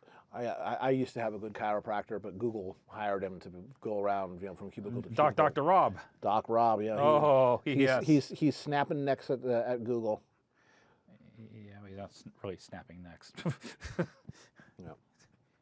Oh, speaking of metal rods, yeah. On Monday, I get a bolt put into my head. Starting the implant process for that. For that nice hockey player smile I've got. Yep. The bone's finally ready, so they're going to put in the titanium post, and then it will just be there for a couple of weeks while the gum heals up, and then I'll get a temporary bridge for about 3 or 4 months, and then I get the cap on the implant. So, and then I'll be able to bite people again. You don't want a barometer? You now have 2 views of vertebrae. Yeah, I think that's in my future too, Ari. L5 and S1, the disc in between is gone. Mm-hmm. Yeah. Don't know what's wrong with his shoulder, 5 months of doctors and still not. You have a rotator cuff injury, don't you? Yeah. Yeah, and of course for me, ever since I broke my clavicle in 2016, even on a good day, I'll feel great and everything, but I can move this arm and I go, nope. I can still tell that this got damaged. Yep. And whenever the weather changes, I definitely feel it. I'll wake up in the morning and go, oh boy. Yeah, old man stories. Yeah. Yeah, I'll stop depressing that. Yep. Yeah. So yeah, it'll be that, and then I'm gonna get some veneers. I'll have a Hollywood smile and bite people. It'll be great. Yeah. Who you guys want bitten? I'll go bite them. Got an MRI or a CT scan of your neck because you had cervical 5 and 6 fused because that was a shoulder issue. Yep. And he's recovering from that. Yeah. So for me, it's going to be L5S1. Sounds like a space. We're in L5. Yeah, pretty much. Yeah, I would say my lower spine is a Lagrange point. Definitely seeing Celestia's Earth Pony traits here. Yeah, well, so when you live 1,000 years, do you even lift? Yes, I lift the sun. Mm-hmm. Yeah. Oh, okay. Yeah. Yeah, I've always seen her as being very, very solid. Yeah, Celestarina, make her a ballet.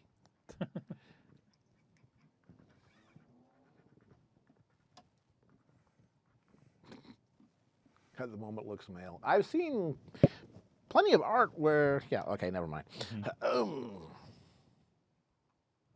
Karen has small space habitats orbiting him, and inside my brain too. There we go. Click, click. Revolt at L5. There we go. Which reminds me,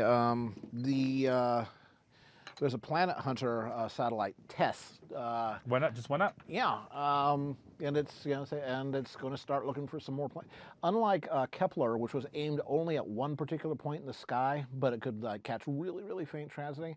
Well, this one has the same capability, except it can look everywhere. You can point it any which direction you like, and because of advances in in imaging, since when Kepler went up and was designed, it has almost the same capability. But it's going to be everywhere in the sky. Yeah. And of course, if the James Webb ever gets up into space, that will be able to do direct imaging of exoplanets. Only 3 or 4 or 5 pixels across. Right. But over time, you can build up, pretty reasonable, Yeah. and more importantly, spectroscopy. That's an oxygen-nitrogen atmosphere. Yeah.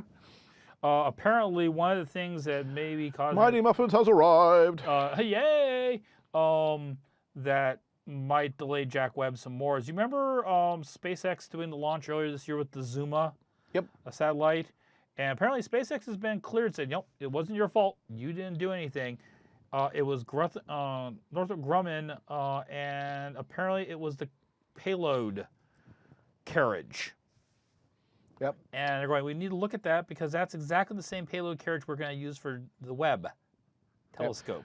Which tells you exactly what Zuma was. Yeah. It was a spy satellite. Yep. Hey, I think I see someone new. Bamrock, are you new? If so, welcome. If not, welcome back. But either way, hello. Welcome. Welcome to the stream. Yeah, let's see, who else? The guy who's drawing is Baron. The guy who's playing around with other stuff, that's Caredwin. Yeah, what else we got? Who else we got? All right, now we start putting in Maine. Lots and lots of Maine. The general rule I found with Celestia is draw,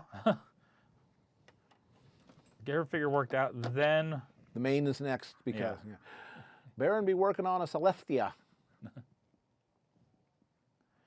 Since I almost finished up an Anthro Bat Pony Luna.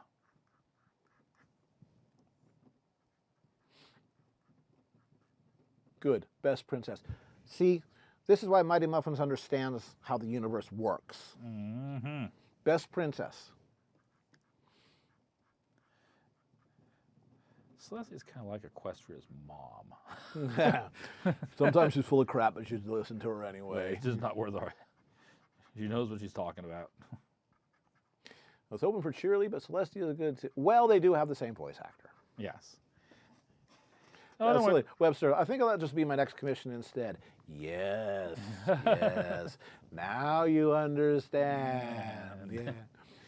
And of course, poor Webster was trying to get something out of the eShop, and it was Fast and Furious bidding on Friday night, and beep. It's like, damn it. Totally not biased, not even slowly. Nope. With Totally, Celestia, everything else is me.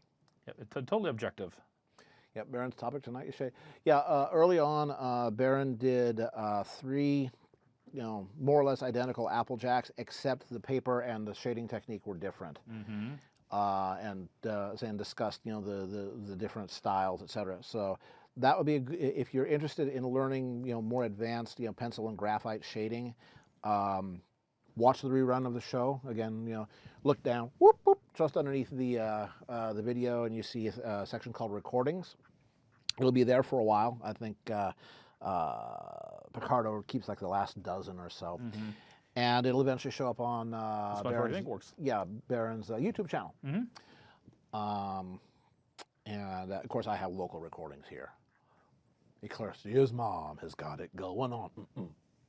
Yeah, that's right.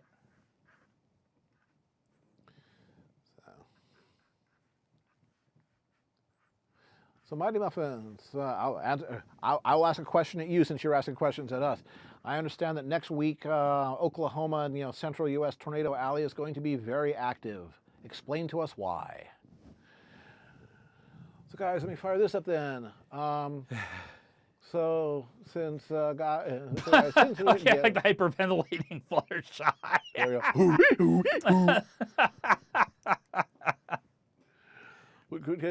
Who's my favorite superhero and why? The Shoveler, yeah. Yeah. No, say Tusker, Rock Boy, yeah. League of Substitute Heroes. No love for the captain. The Tick. choices. DC Universe, Superman, but not the current one. Mostly because I say mostly because I don't like the direction they've taken the character. No, so I've always liked Supes. Mostly because of the Superman movie. Christopher Reeve is very easy on the eyes. Let's see. Deadpool's fun. Mm-hmm. I wouldn't call him best superhero, but he is fun. Mm-hmm. Let's see. And I did like the Bob Ross trailer that they did. Yes. That was just, oh. Yeah. Deadpool. Favorite superhero? Radiance. Yeah, okay. Rocket Raccoon, he's got himself a ranting mouth. Certainly an entertaining character. Yeah. I'd have to say, for me, when I was doing my 4-year tour of duty in Marvel, it probably had to be Nightcrawler from X-Men. I like that character a lot. That and Cyclops. Oh, and certainly the relationship between Cyclops and Kitty was neat. Kitty Pryde. That was neat.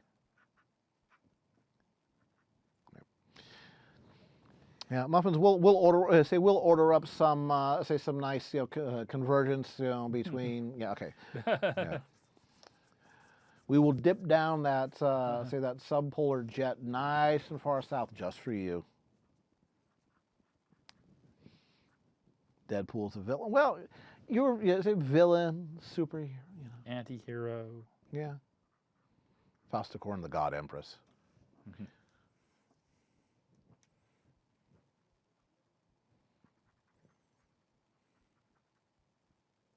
Let's see. Yeah, it's been a while since I've really been into mainstream comics. I mean, back in the 80s, I was following all that. I mean, I was hanging out at the comic book shop all the time. That's where I saw this weird comic called Albedo Anthropomorphics.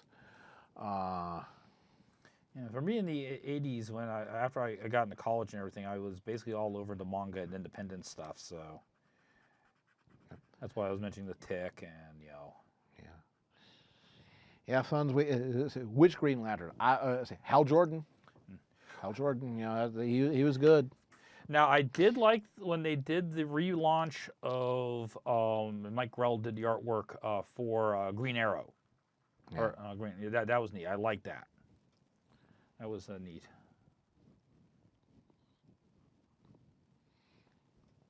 Let's see. Now, usually Oklahoma. School here in Oklahoma City is taking play based on the May 3rd tornado outbreak. Yeah, there we go. Interpretive dance. Yeah. Soren Green Lantern is best lantern. Okay.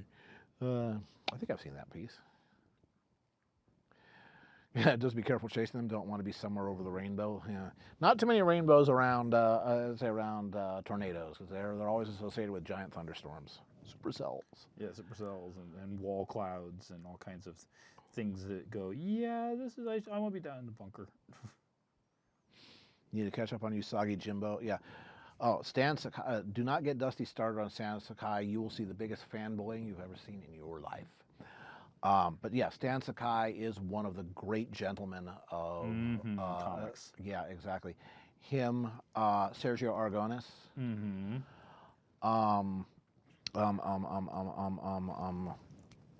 Will Eisner. Now, again, just class acts, all around, and interested in teaching, in helping people. Mm-hmm. Yeah. Well, it was like Will Eisner. Well, I got a chance to meet Mr. Eisner once at San Diego Comic-Con. Yeah, I remember the story. Yeah, and that was. I like your book. Why? What? Yeah, and not because I told him I was an artist and everything. He said, why? And initially it was that kind of like, is this like a test to find out whether I've actually read the book? And it was like, no, what are you getting from the book? What are you learning? What could have been done different? I'm going, wow, this guy's been doing this for 50 years and he's still passionate about, helping people. Andy Carrot, I'm seeing dawn light. Time for you to go to bed. Yeah, again, it's like I love sunrises too. They are a perfect way to end the day. Yes. Thank you very much for dropping by, Andy. It's always great to see you in the chat. Yep. We're doing Andy. Okay, we got start getting some actual shading in here, so folks want to see some shading. Yeah. Just a reminder, we were embargoed for spoilers on today's MLP and last week's. We run a 2-week buffer. Yeah. But but Epic Mighty Muffins gifts are okay.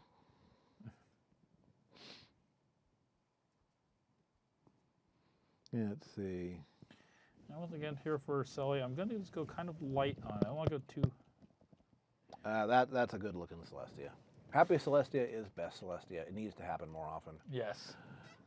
All right. Anybody else new? Just going through the list. Going through the list. I see a bunch of people. But I think we're current. If anybody sees anybody new, pounce on them and say hi. Say hello. Be friendly. Exactly. Let's see. Tweet.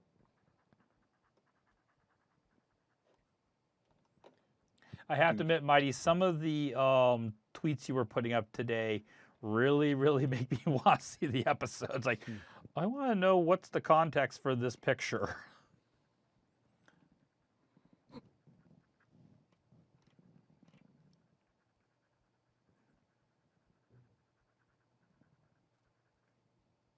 Oh, he's finishing that piece. Is it? Brayburn is up. Yep. Brayburn.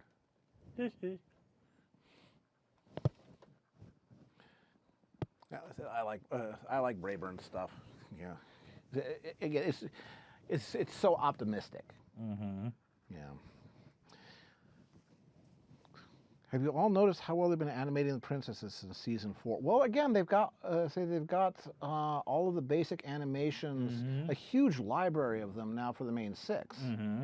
So they've had time and bandwidth, as it were, to devote to. It's like, okay, start building up our library for some of the other characters. Again, more crazy expressions for everybody. Right. And let's start working on on other characters and start building up their library. They're still having problems doing Celestia in 3/4, though. Yeah. Well, again, I've always said I think Cadence has the best 3/4 profile in the show, and the worst side profile. Yeah. So again, they're having problems with that. Yeah.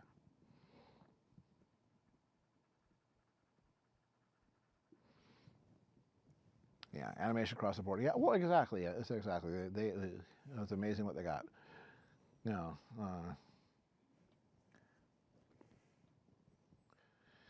Context for recent fix is going to be a huge spoiler. Well, I'll have to go see it later, but until then.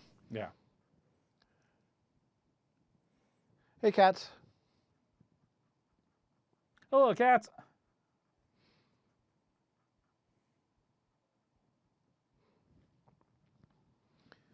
All right, so, any other big news? Well, actually, one thing I do need to do. Let's go ahead and get this done since we've taken a moment to catch our breath. I can always fill that with. I can always fill a quiet moment. I can fill it with a thank you to University Art. University Art is a high-end art supply and framing shop with stores in San Jose for the next week. Unfortunately, that one store is closing. Closing operations on May 6th. Yeah.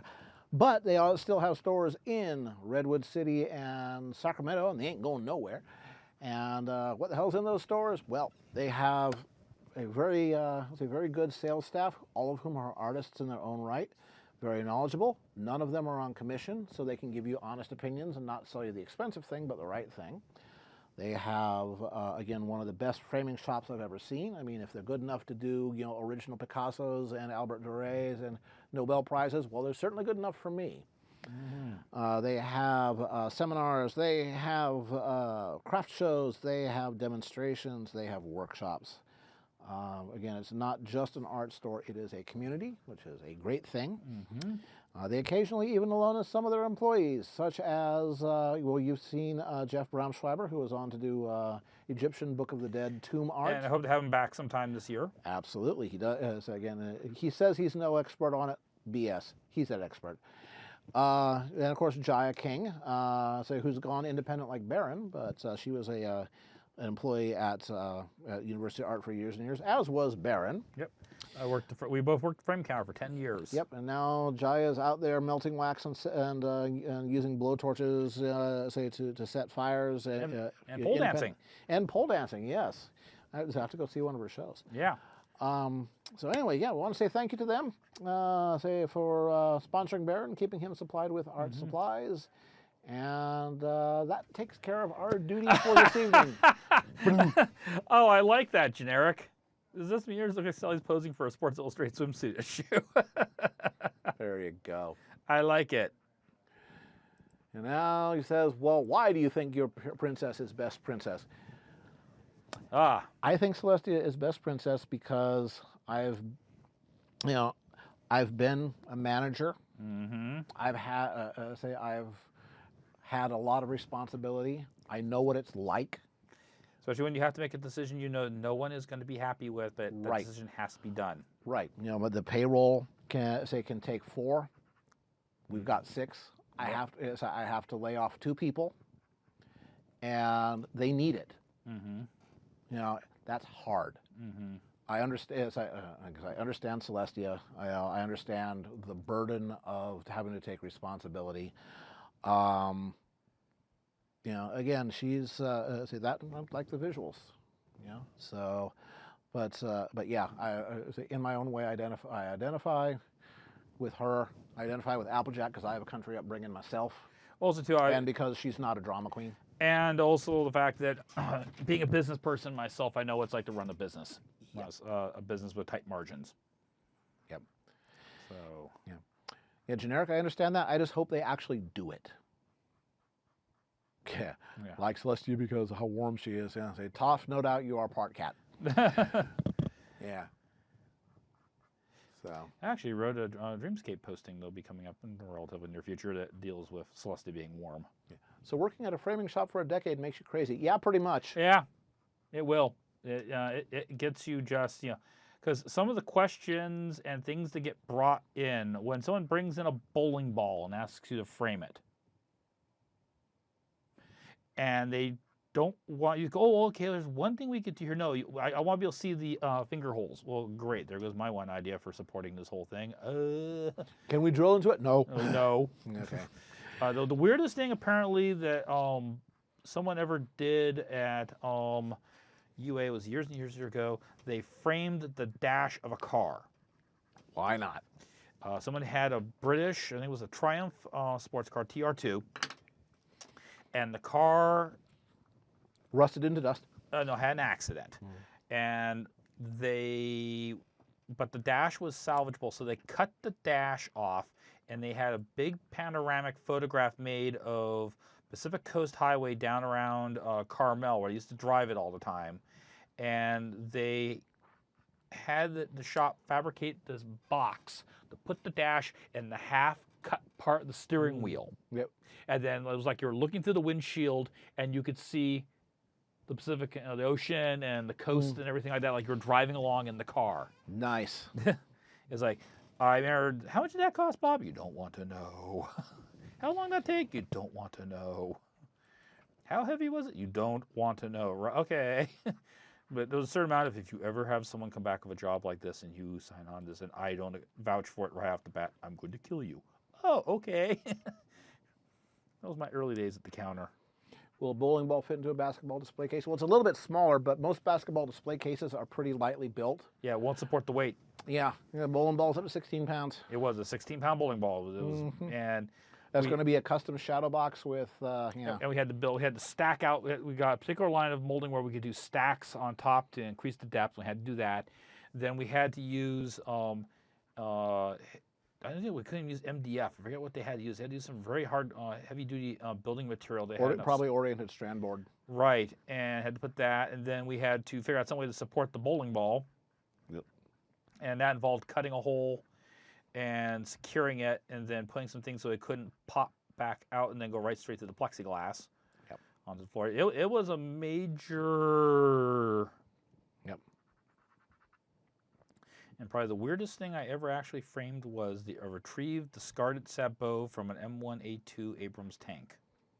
Sure, why not? from someone who was over in Desert Storm, and they they managed to get that back, did they? yeah, it was the Sebo. At least they figured it had to be the Sebo. It killed 3 vehicles. It went through one side of a T-72, came out the other side of the T-72, And kept going. went through a BMP-2. Oh, so it would be a tungsten carbide round, not a depleted uranium round. And it blew the turret clean off of the T-72, and the turret happened to come down on top of a Iraqi truck that was rolling up that was full of explosives. No, Nazumi, not the Sabo rod, the Sabo housing. Yeah, no, it was the actual penetrator. It looked at this bent thing. It was the actual round? Okay, yeah, because the Sabo is. I'm sorry, the carrier. No, it was the actual penetrator rod. Oh, so it was the submunition. Yeah. They found it wrapped and buried in the side of this, building, and they went. Okay, that's different, yeah. But it came right. Almost certainly not depleted uranium then. Yeah, it came right down on top of the this truck, and boom! So we got 3 vehicles in one shot. Yeah.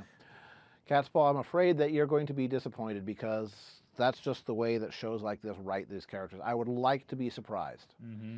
Yeah, says Caspaw's only wish for Celestia is that she not be warped every time she shows up. Yeah. So. Yeah. What are your plans for the next couple of weeks? Well, next weekend I'm going to kill all these guys, say in the dwarf dungeon. At least I'm going to try. Yeah. And week after that, so I'm going to have this artist, drawing. Say, while I sit here and yammer at the, say, at a microphone.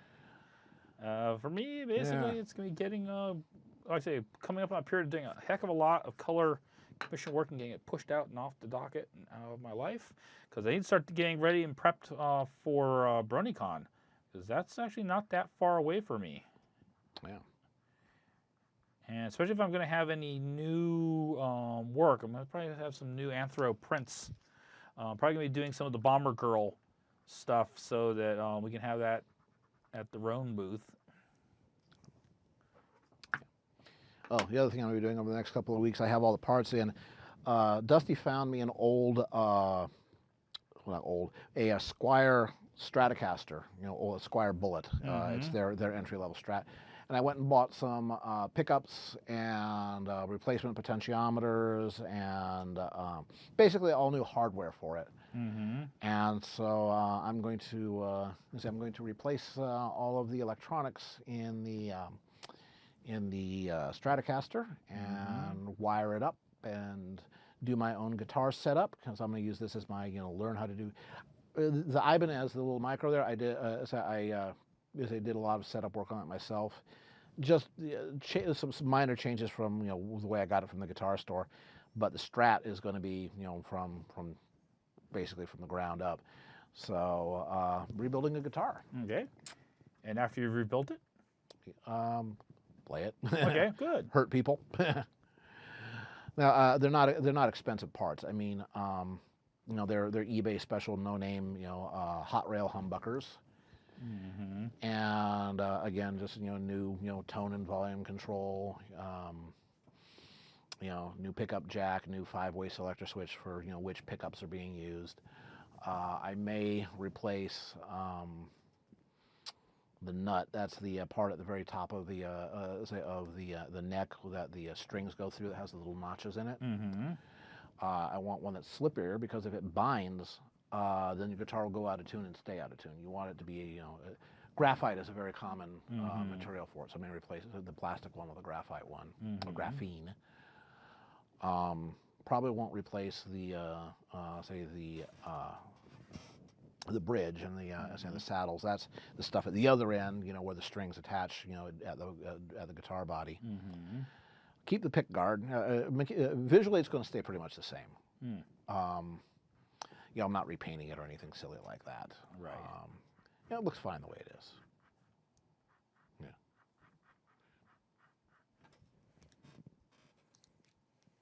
Yeah. Yeah. Exactly, Ari Coyote. Celestia is trying to get ponies. Say, since when does the head of state have to have the highest character level? As far as combat's concerned. Yep. She's much more the diplomat and the negotiator. She put her points elsewhere. But I still could see her having some. I mean, because she had to be around for the early days of the unification and everything, when they were dealing with like Discord, and they were out doing adventure and stuff. So she's not completely unfamiliar to the concept. Yeah, exactly. But the state of the art has advanced. Yes. Contemplating replacing the bridge on your junky electric with that of a 6-string bass to widen spacing between the strings. That will be difficult, Webster, because where you spend most of your time, most of the time when people have trouble with spacing on strings, it's not down here, because it's wider down here. It's right up by the nut, and the other thing is that it's also going to move your strings outwards, away from the poles on your pickups. So that might not work. You need somehow to get a wider nut, and that means a wider neck. Have you considered buying another neck for your guitar? Is it a bolt-on? Because you may be able to do a neck replacement. For me, growing up, it probably would have been doing things like lots and lots of very, very early days of BMX bicycle racing. Did a lot of skateboarding as a kid. In fact, I was involved in the mid-'70s, the early stuff of pool riding. Except in that case, you had to find an abandoned house that had a pool in it. Did a lot of building of model rockets and flying those. Also, as I was commenting to Cat's Paw, I find it interesting that every year around late April, all the mini bikes and things come out of like hibernation, start running around the neighborhood, and it just reminds me of my youth, because I had a mini bike when I was a kid. Yeah. So outdoor games. It was indoor games. Well, it'd be Dungeons and Dragons. Right. Outdoor, not really a game. Hunting rattlesnakes. Yeah. That or doing stupid things with lawn darts. I understand why they banned them. Yeah, dart catching. Well, basically, you used to do a thing like throw them at each other, see how close you get to each other's foot. Basically, playing mumbly peg with them, or throwing them, see how close you get them between someone's legs or something like that. Amazingly, we never killed each other. So hey. Good night, Clerks, guys. Yeah, Webster. It's almost certainly then a bolt-on neck. Do you know if it's a Stratocaster? Do you know if it's an SG? Do you know if it's a Gibson style, Les Paul style? But almost all of those, they have bolt-on necks, so you can get on eBay. You can get replacement necks pretty cheap. The thing is that most of the replacement necks are going to be the stock size, which would be for electric 6 strings probably 43 millimeters. Here. This one is, this Ibanez here, because it's a hollow body, full hollow body. It's more like an acoustic in that. It's wider. That's probably about 50 millimeters, 48, 50. But again, that's a whole new guitar at that point. Mm-hmm. Yeah, hunting rattlesnakes. Hunting rattlesnakes. Yeah. For fun and profit. Yeah, I did that too in junior high. We used to go to Turnbull Canyon because there was a guy who was supposed to be collecting rattlesnakes for UCLA Medical Center for they get milk them for venom. And well, let's just say he subcontracted his work out to some of us kids, and we used to go out there and do that. And we'd get paid $10 a rattlesnake, if I remember correctly. Yeah, so for me it was there was this guy. This was rural Nevada, and in the mid '70s, and there was this guy that took rattlesnake skins, tanned them, and made hat bands and belts and sold them to tourists at incredibly high prices. And he just said, hey kids, bring me rattlesnake skins. We were like 12, 13 years old, going out hunting rattlesnakes, because it was pocket money. Yeah. Yeah. Did we catch any? Oh yeah, quite a few. Quite a few. Yeah. Good 20 or 30. I mean, as I said, most of them were timber rattlers. Did find a diamondback once. Mm-hmm. That is all the difference in the world. That's the difference between a destroyer and a battleship. Yep. And of course, for us, we had to bring them in alive. We couldn't kill them. We had to, if they were dead rattlers, they weren't good for anything, really. It was like, oh, okay. So we had to figure out ways to catch them. Oh, hell no, I did not get bit. No,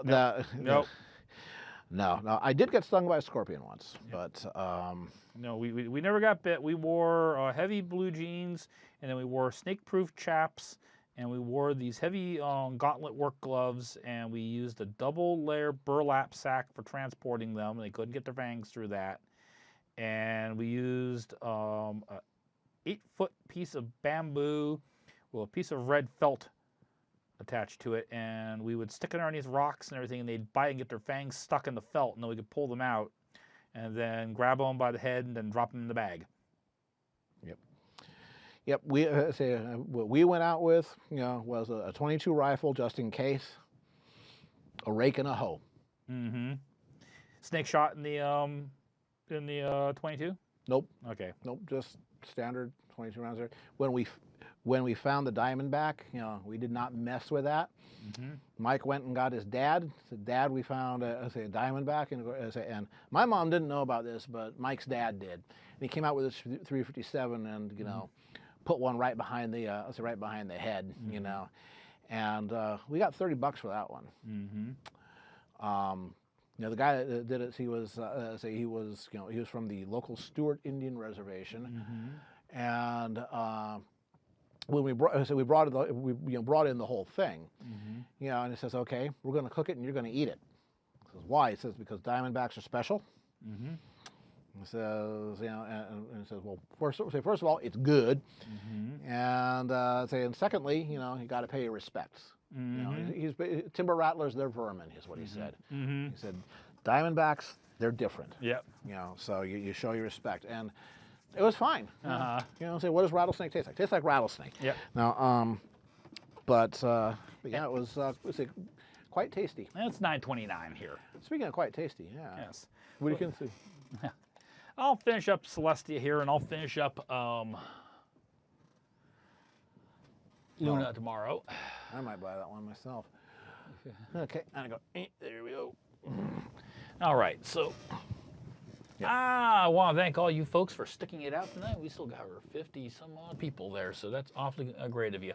We'll be doing this again for any of you folks that are new. Doing this in 2 weeks, same time. Start at 5:30 Pacific and go till 9:30. And I want to thank you all for dropping by once again for all my patrons on Patreon. Because Fun you guys, stuff. Absolutely. Make sure to keep checking out.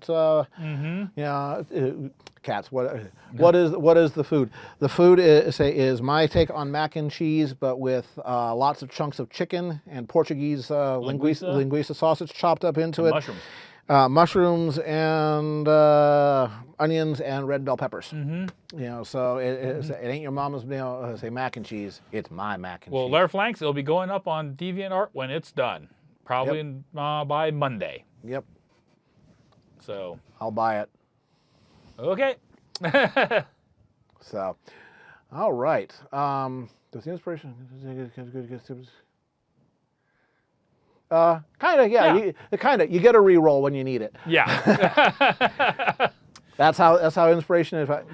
Somebody whispered and said, hey, 5e inspiration, D&D 5e inspiration. How's it work? You get a reroll. Yep. You get that. You usually get inspiration when you make a dungeon master blow Dr. Pepper through their nose. Mm-hmm. It's a reward for good role play. Just out of curiosity, so folks enjoyed this whole thing about showing the different techniques, because I'm willing to come in and try showing some other, a little bit more in depth on here's how you do certain things. If folks have really enjoyed this tonight, I will schedule. I may even do some things where I go back and explore this, but we'll explore some more detailed aspects. This was kind of a general. Anatomy, one chunk at a time. Yeah. There you go. Yeah. Here's the drumstick. Here's how that works. Yeah. All right. All right, folks. Thank you, folks. We'll see you in 2 weeks. Mm-hmm. Pew!